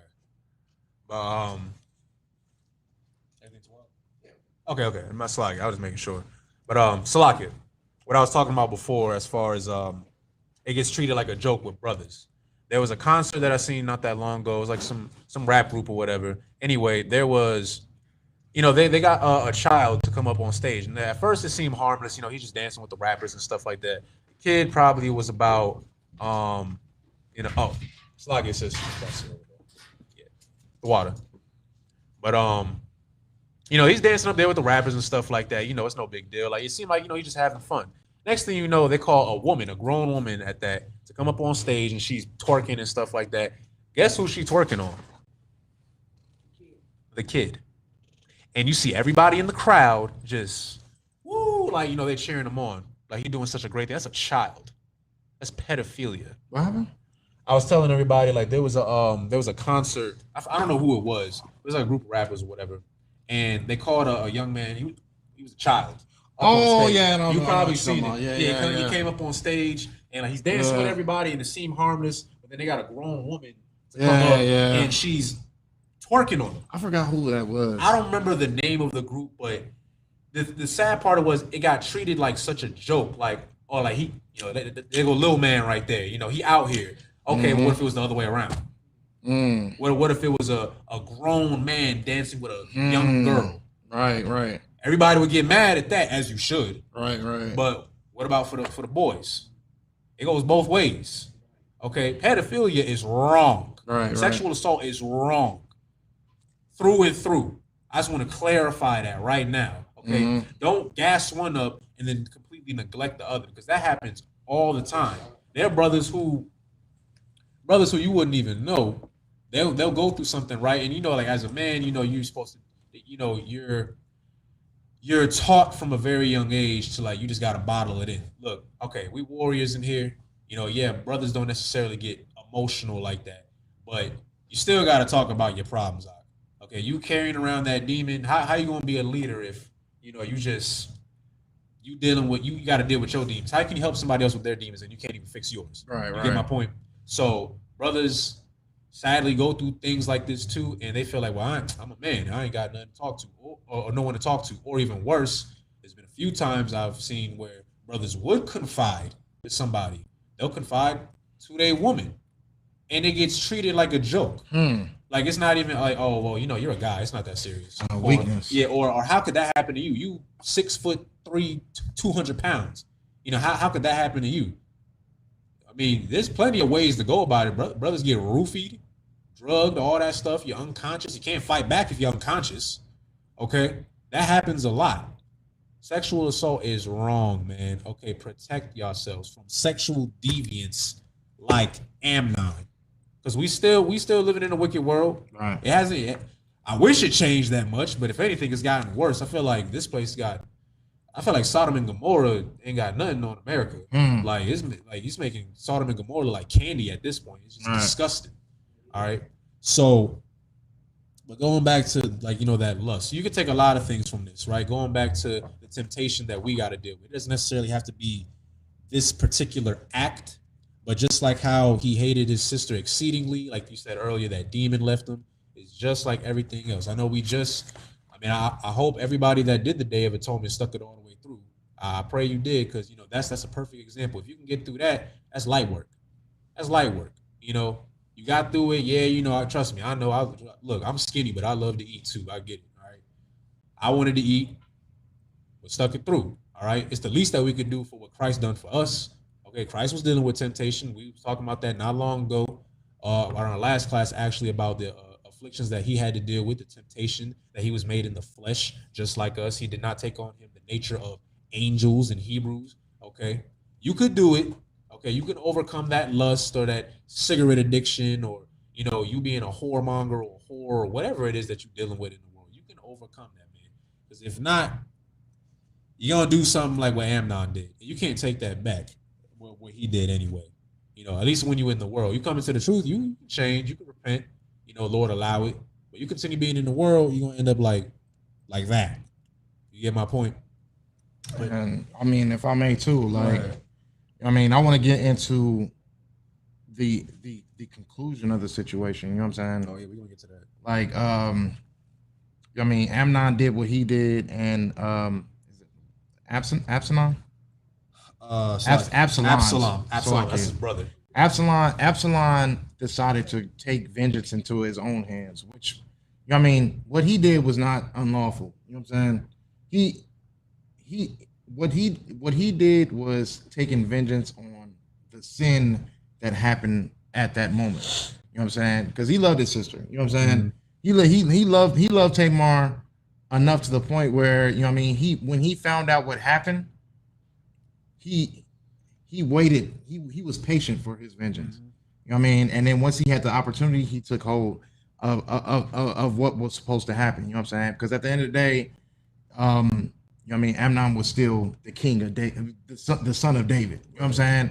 So killing him would be, it would be frowned upon because you're killing the prince of Israel. But he had to do it. You know what I mean? He wanted to, and he had to do it. You know what I mean? He took vengeance, and it's in what is it? 2 Kings 13 and 23. That's what happens when Amnon and Absalom, when he gets his servants to do the job for him. Oh, it says it right here. Oh, you got it? Yeah, 2 Samuel. 13 and 28. Well, 23. 2 Samuel, yeah, chapter 13. Yeah, we could. Matter of fact, we can get to that. Verse 23. Okay, so where'd you leave off? Okay, so we just left off of 2 Samuel chapter 13, verse 16 is where we just ended. Okay, because I didn't want to jump. Yeah, no, you too up. So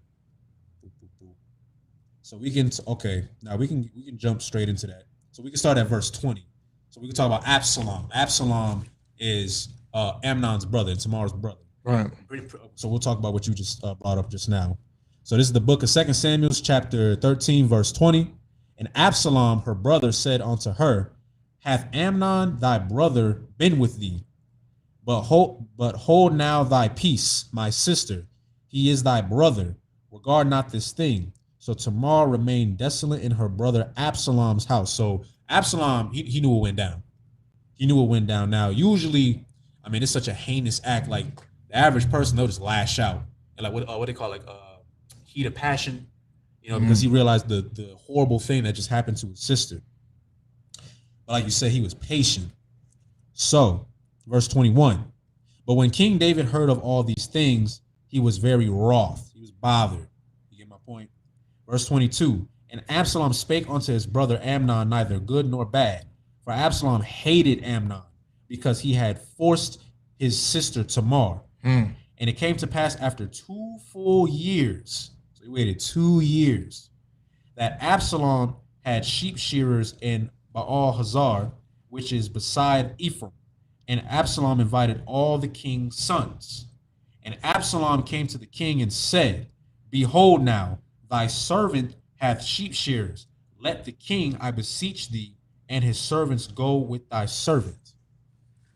And the king said to Absalom, Nay, my son, let us not all now go, lest we be chargeable unto thee.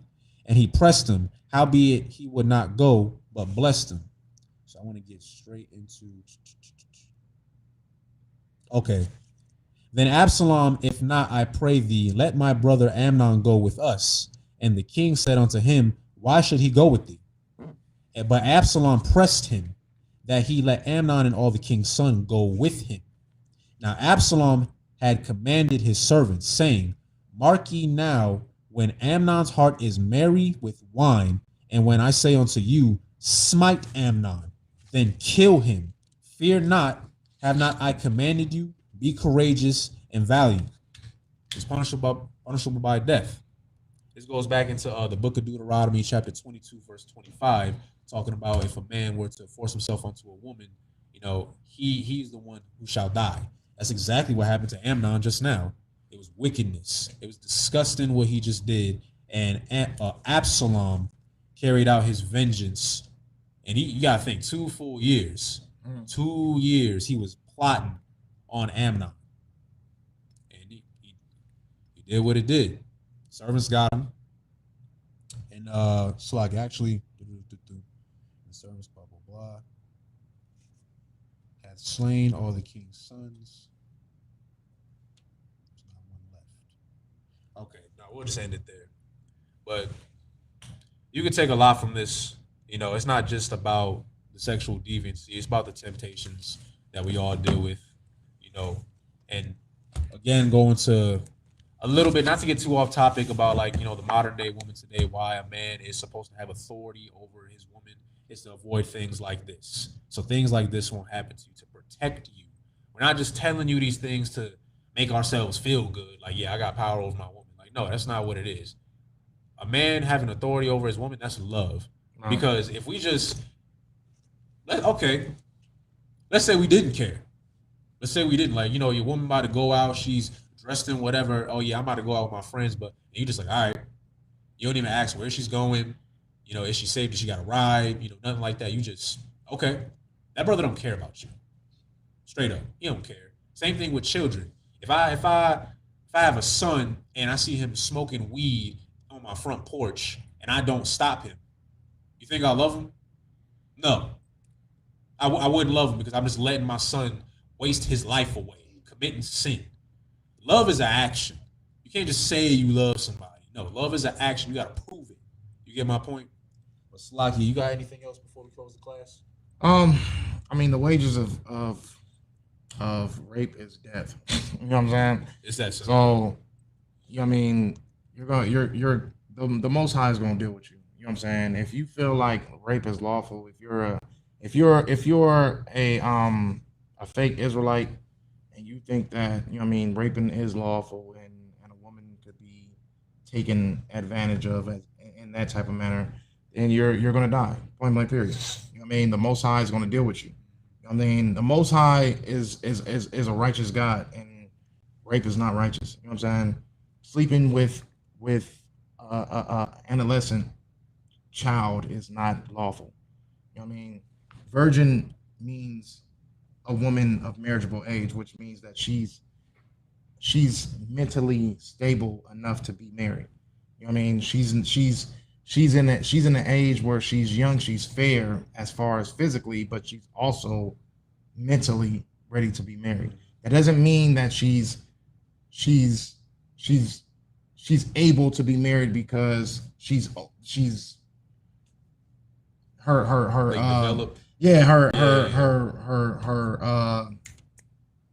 can I say it in the PG version? I would just say develop. I know it's okay. Her flower has started. Right. Okay. You know what I mean? Yeah. That doesn't make her. It's not Game of Thrones. You know what I'm saying? Oh, it's not a Game of Thrones situation. 12 years old is too young. 15 years old is too young. 12 Like those type of situations, a virgin is a woman who is ready to be married. If she's in her teens, she's too young and she's with her father. Her father should be protecting her. She's not an eligible age. You know what I mean? It sucks that we have to talk about this, but people make doctrines that, you know what I mean, try to classify the Bible as being this is lawful. This is lawful. I can sleep with a young child. I can forcefully take a woman when she doesn't want to be taken. Like these are doctrines that people make up, and they use us because, you know what I mean, ISUBK, we're the originals. We didn't teach this doctrine. We didn't say that you can sleep with a teenager. You can forcefully take a woman. We didn't teach that. You know what I mean?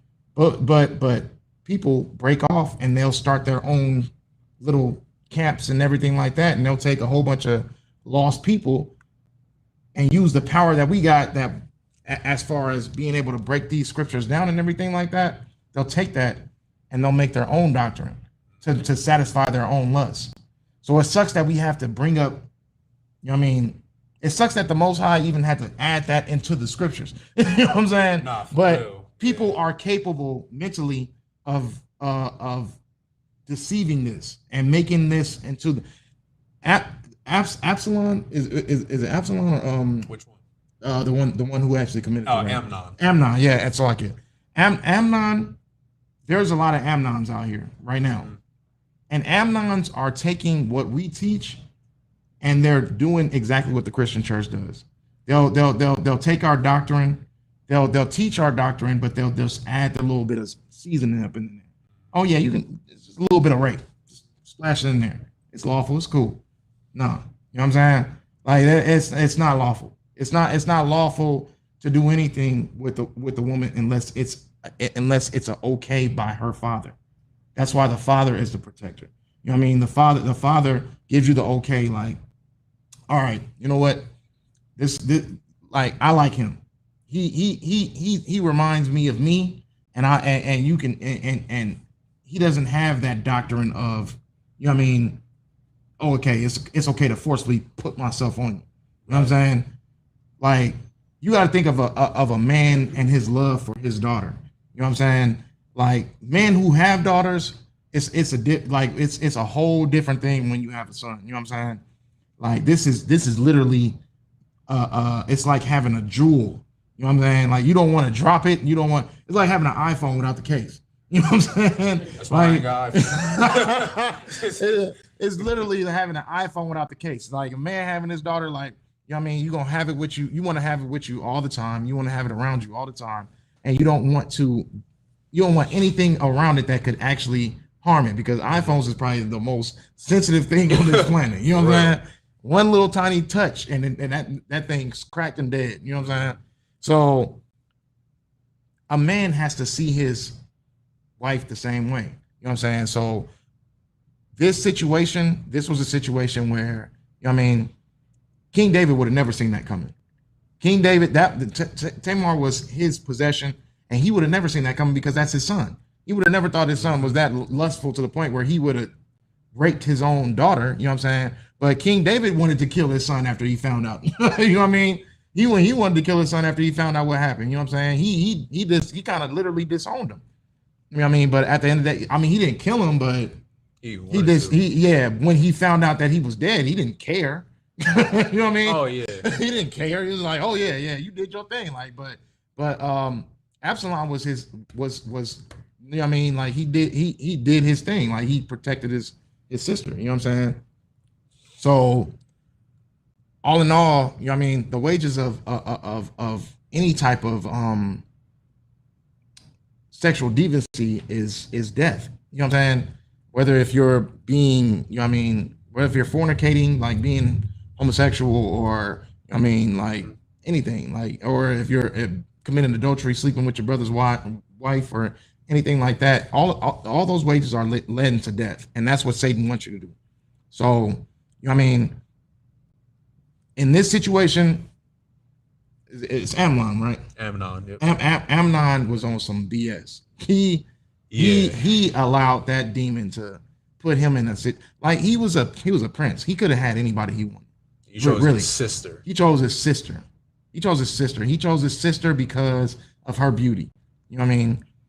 Because of how she looked. And that's why we not. It's important for us not to be so carnal. You know what I mean? Don't just choose anybody off of what you think is good to sleep with. You know what I mean? You want a sister who has, you know what I mean, mental stability. You want a sister who has nobility and virtuosity and you know what I mean? She's virtuous, she's all those things. You know what I mean? You don't want to just choose, because if you have a carnal mindset and you're just going by looks, it's a chance that you could rape your own sister. You know what I mean? Yeah. Like that's the thing. Like when you like, but I mean, all in all, I mean, this is a pretty heavy topic. Like, and it's good to go deep down and into the situation, because it shows you that rape, incest, a lot of things are unlawful.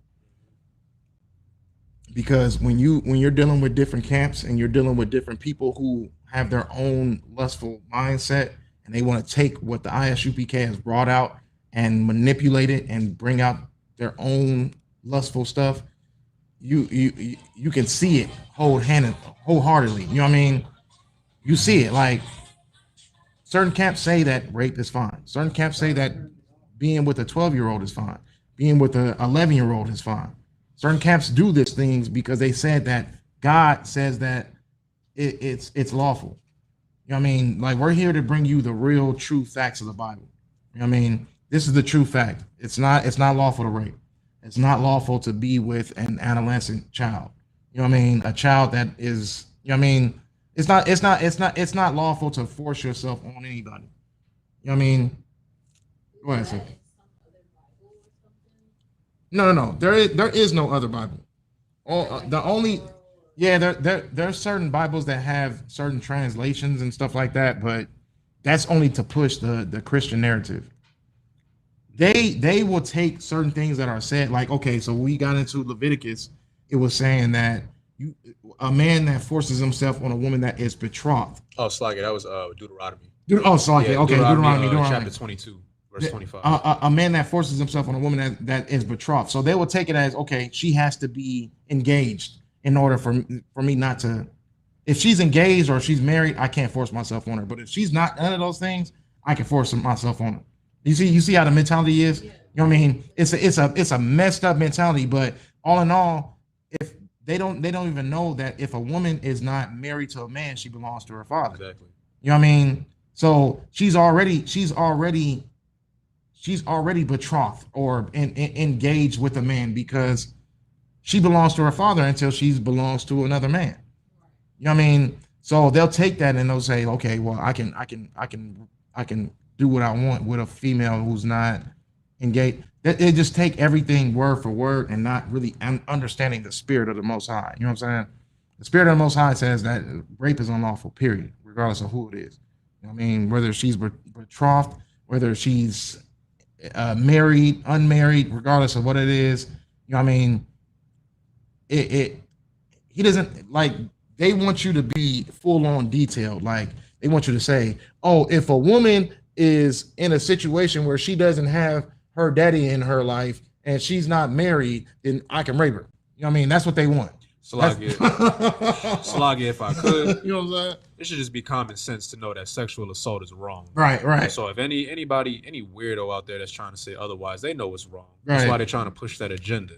They know, just like how Amnon knew what he was doing was wrong. So, like you said earlier, like, it's a shame we have to do a class like this, but like, it's been happening way too. I can't even say it's been happening. It's always been happening, but now they're trying to make it seem like it's acceptable to do these things. Right. And it's not. We here to tell you, this is why we say the ISUPK is not affiliated with any other Israelite group. Right. Because these fake Israelite groups, they're going to try to justify these kind of things. And like you said, like, oh, well, you know, it says, because like you said earlier, like, a woman is always betrothed.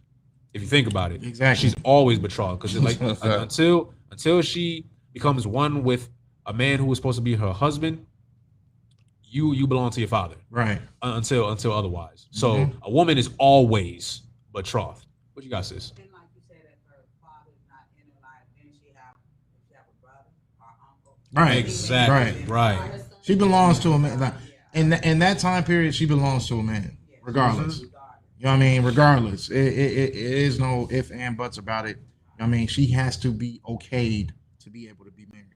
She can't just go ahead and just. It's not this day and age right now where she can just be like, oh yeah, I want him to be my baby daddy. Like, you know what I mean? That don't even sound right. Baby daddy. Salagia. Like, sis, you shouldn't want a baby daddy. You should want a husband. Right. Like for real.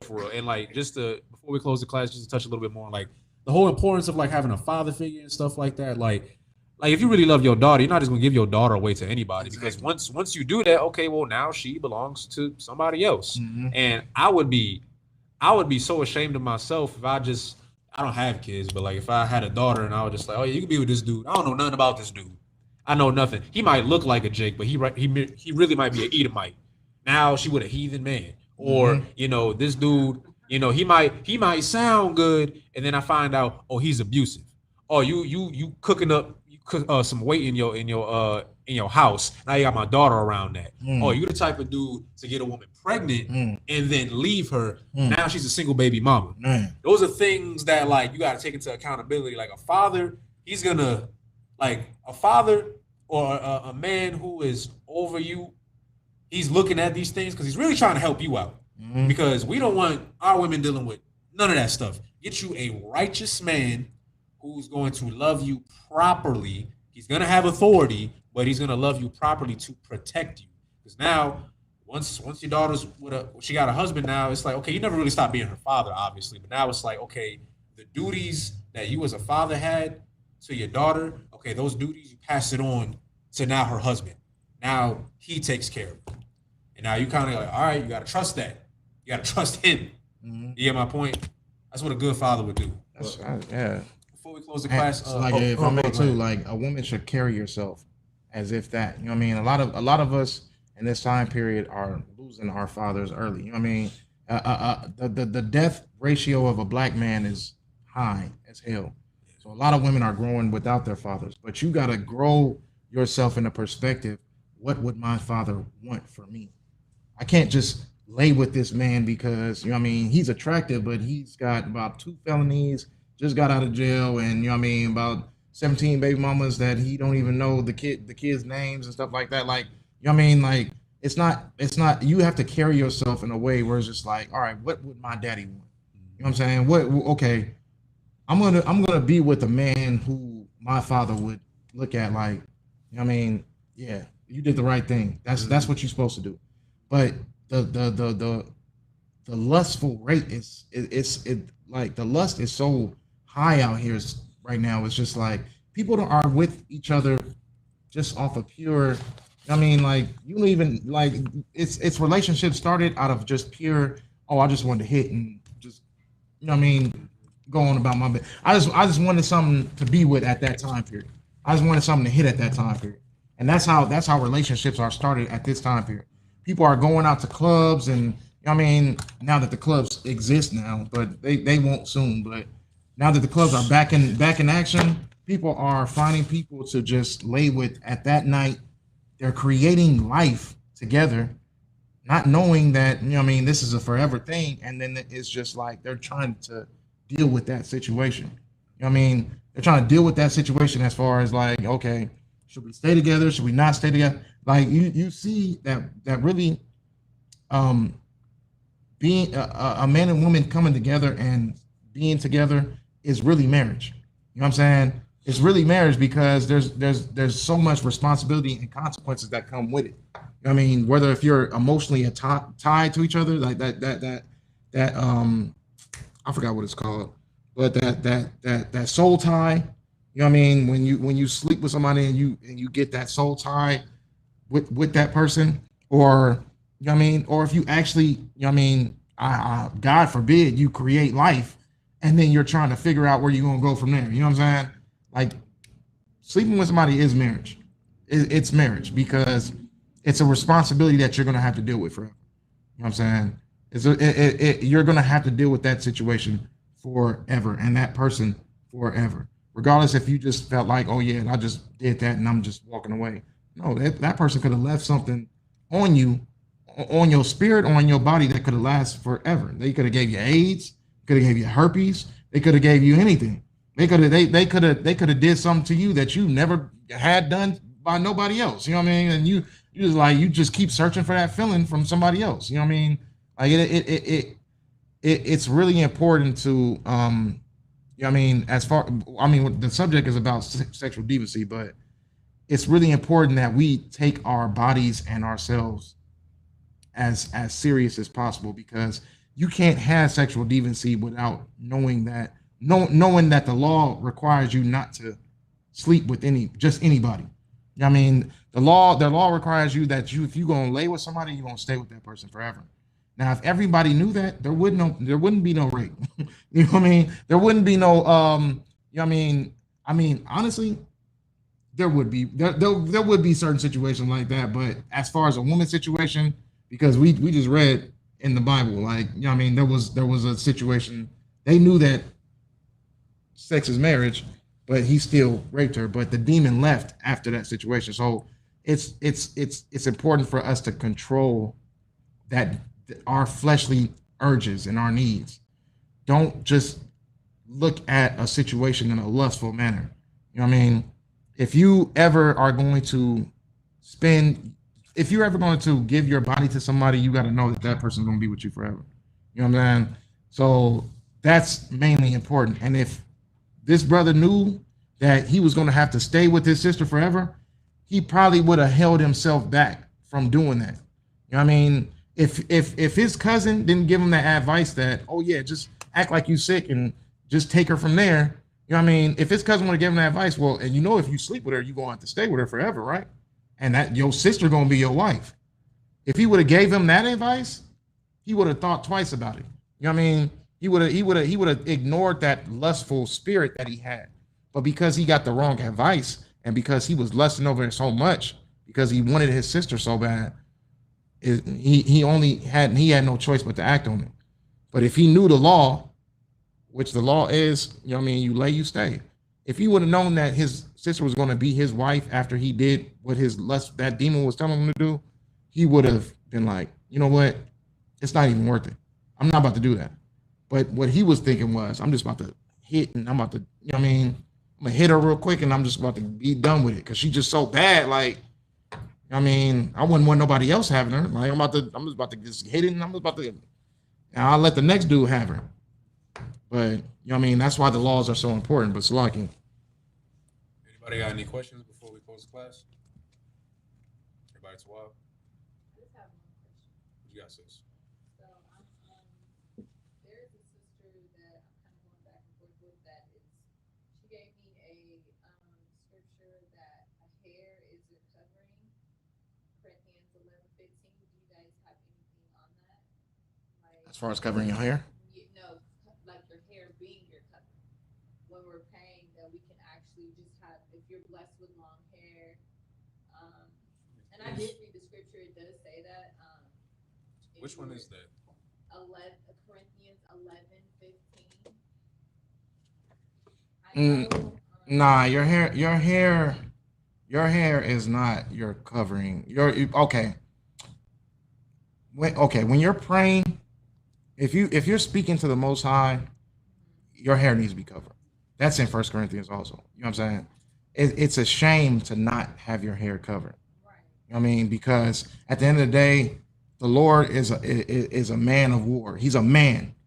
So he doesn't want to see another man's wife, you know what I mean, in her fullness of, you know what I mean, being presentable as, oh yeah, well, I'm speaking like how I would want to see my brother's rib. I don't want to see them, you know what I mean, exposed. I don't want to see them in an attractive manner where I can just look and be like, oh shoot, like, you know what I mean, like her breasts are out. You know what I mean? Like, oh, she got some nice breasts. Like, you know what I mean? Like, you don't want, like, it's the same thing for the Most High too. The Most High is righteous. You know what I'm saying? So you want to, you know what I mean? I'll get you the precept in 1 Corinthians right now. But I got it right now. Oh, you got it? Yeah. A woman is, it's shameful not to have your hair covered. Trying to say be blessed with long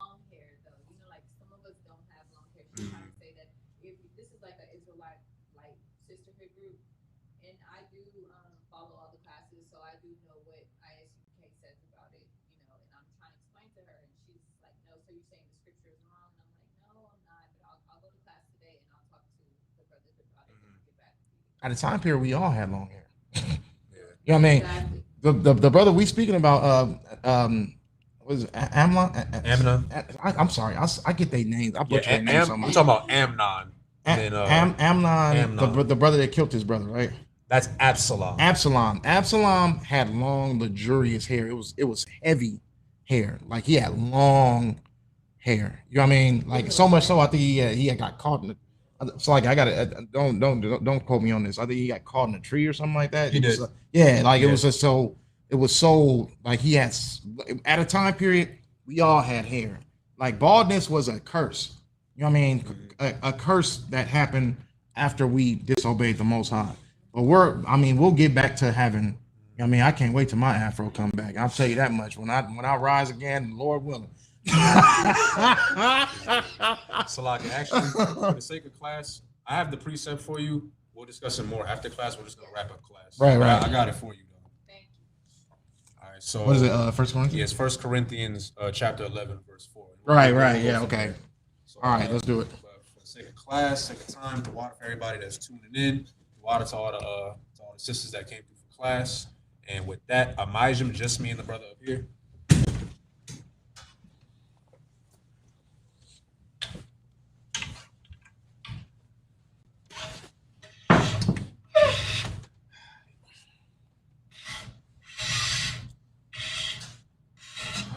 Salaki. From the gut. I hate it.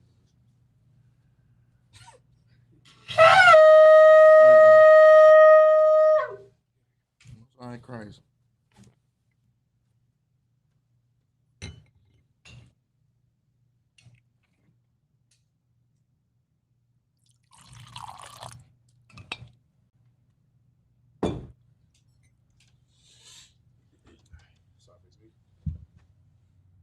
Sorry.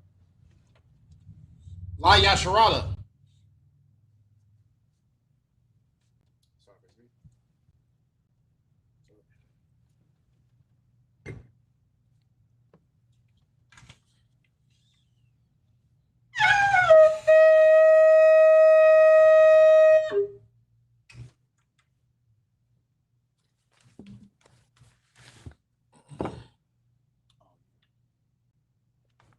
I'll hold it. Oh yeah, you go first. All right, we're gonna gird up our loins and salute the Torah.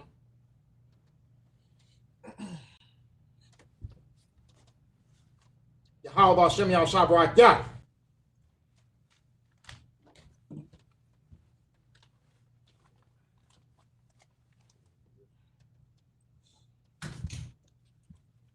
Yah Bashem Yah Shai Barak Yah.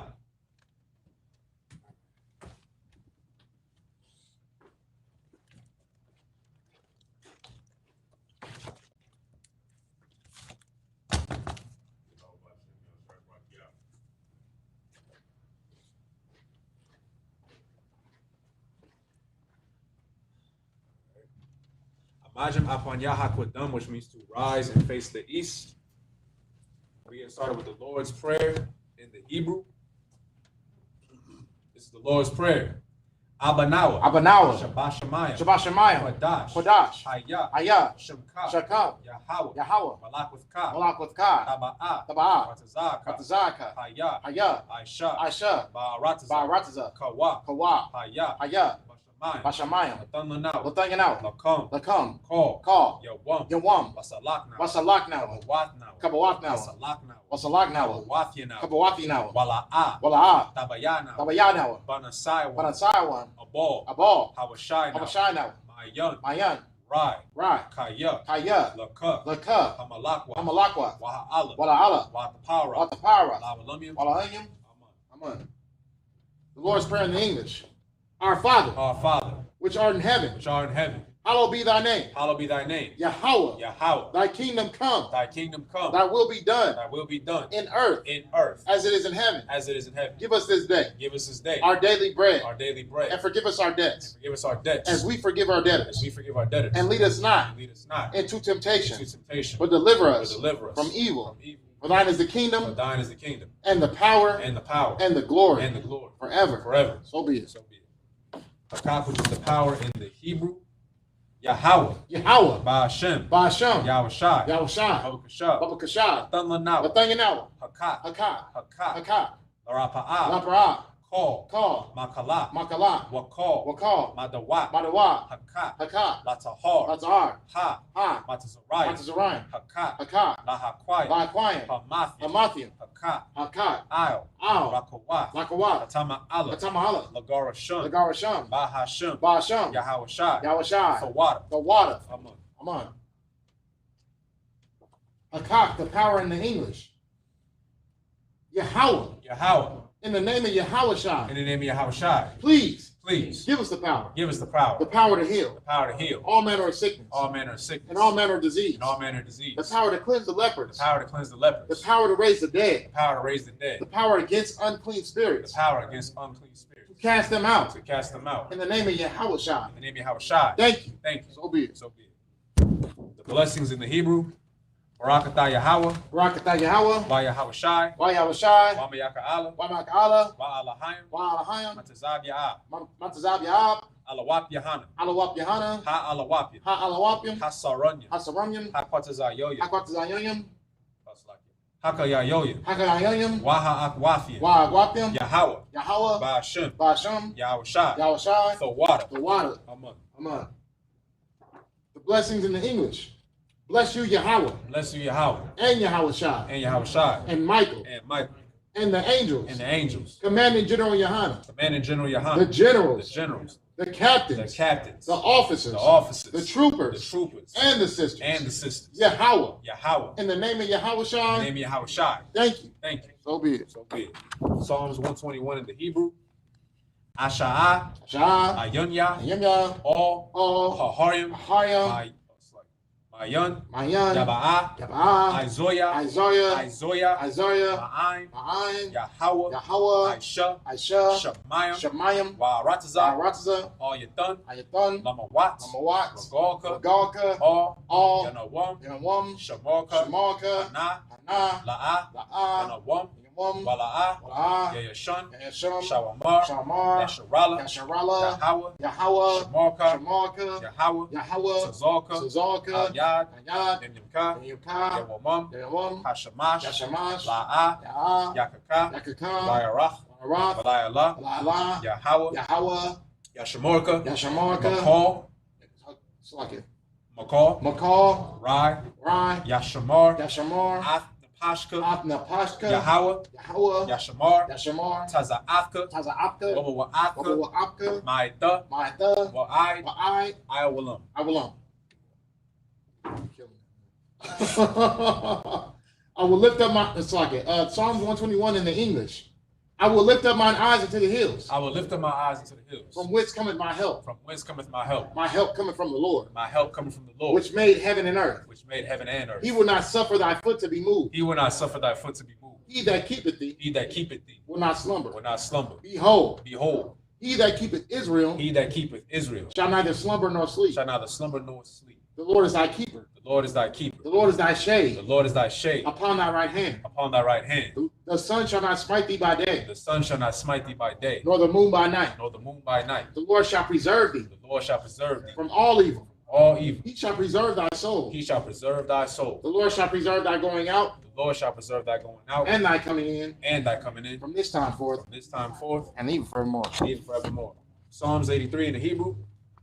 Alahayim, Alahayim, all, Damaya, Amaya, Laka, Leka, all, all, Takarash, Takarash, Wa'all, Wa'al, Tashakwat, Tashakwat, all, all, Kaya, Kaya, Hana, Hana, Awayabyaka, Yibika, Yahama, Yama, Yawan, Yaman, Ra'ash, Ra'ash, Isle, Isle, Imaka, Amika, Ya'ayamot, Ya'awa, Sawada, Sawada, Wa'ida, Wa'ada, Yaitazawa, Yatazawa, Isle, Isle, Tazapawunyaka, Tizapawunika, America, Amorwa, Amarwa, Lakawa, Lakarat, Wanakakidam, Wanakakidam, Magoya, Magalia, Wala'a, Wala'a, Yazakar, Yazakar, Shum, Shum, Yasharala, Yasharala, Awada, Awada, Kaya, Kaya, Naitazawa, Natazawa, Laba, Labat, Yakadwa, Lakadwa, Al Yaka, Ayaka, Bariath, Ayawath, Yakarathwa, Yakawatwa, Alaya, Aliyah, Adawam, Adawam, Wa, Wa, Yashamai, Yashamai, Alayam, Aliyam, Bawa Abba, Mababa, Wahagorium, Wagarium, Gabal, Gabal, Wamawan, Wamawam, Wamalak, Wamalak, Palashah, Palashath, Abyashabia, Yashabia, Tazawar, Tazawar, Gum, Gum, Ashawar, Ashawar, Nalawa, Nawa, Aimam, Amon, Payawa, Nawa, Zarawai, Zarwai, Labunya, Labunya, Lawat, Lawat, Salah, Salah, Aisha, Asha, La, Salakia, Laham, Laham, Kamadyam, Kamanyam, Kasaya, Kasaya, Sara'a, Sara'ah, Payawa, Ayawa, oh,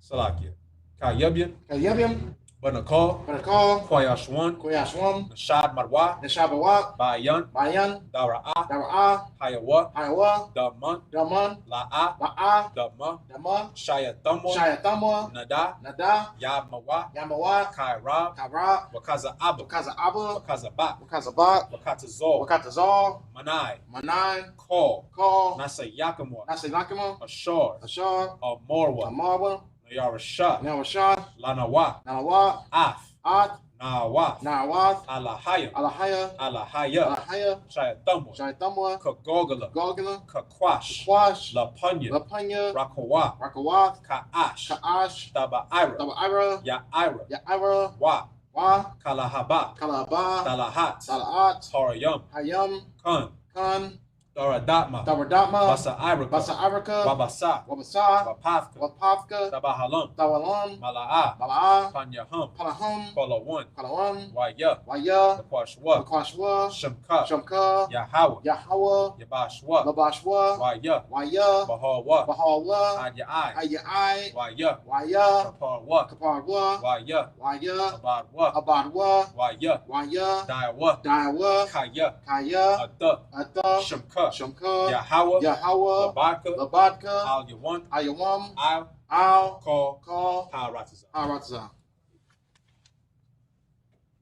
Psalms 83 in the English.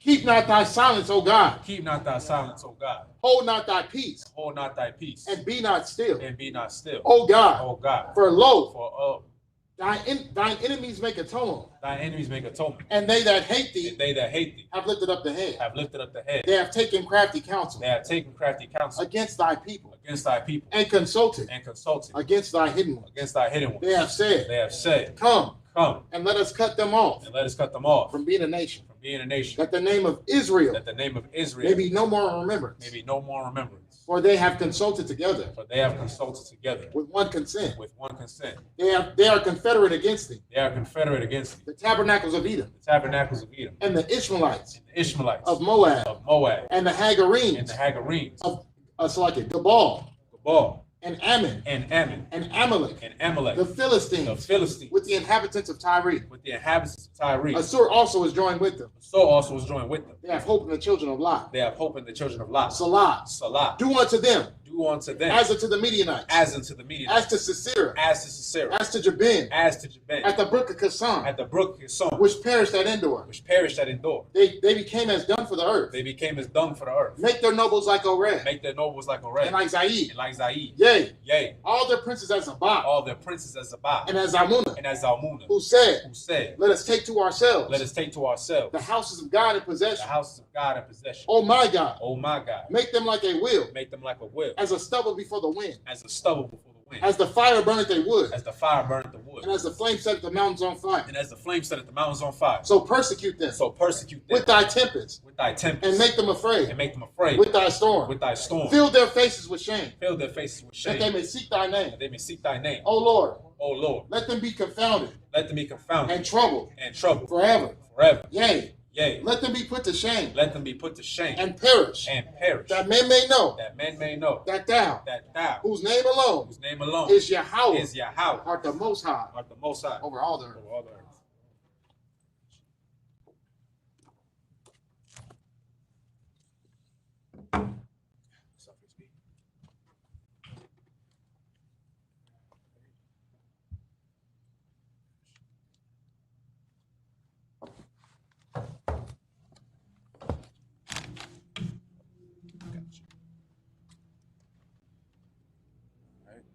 Water for everybody tuning in. Shalom, Israel.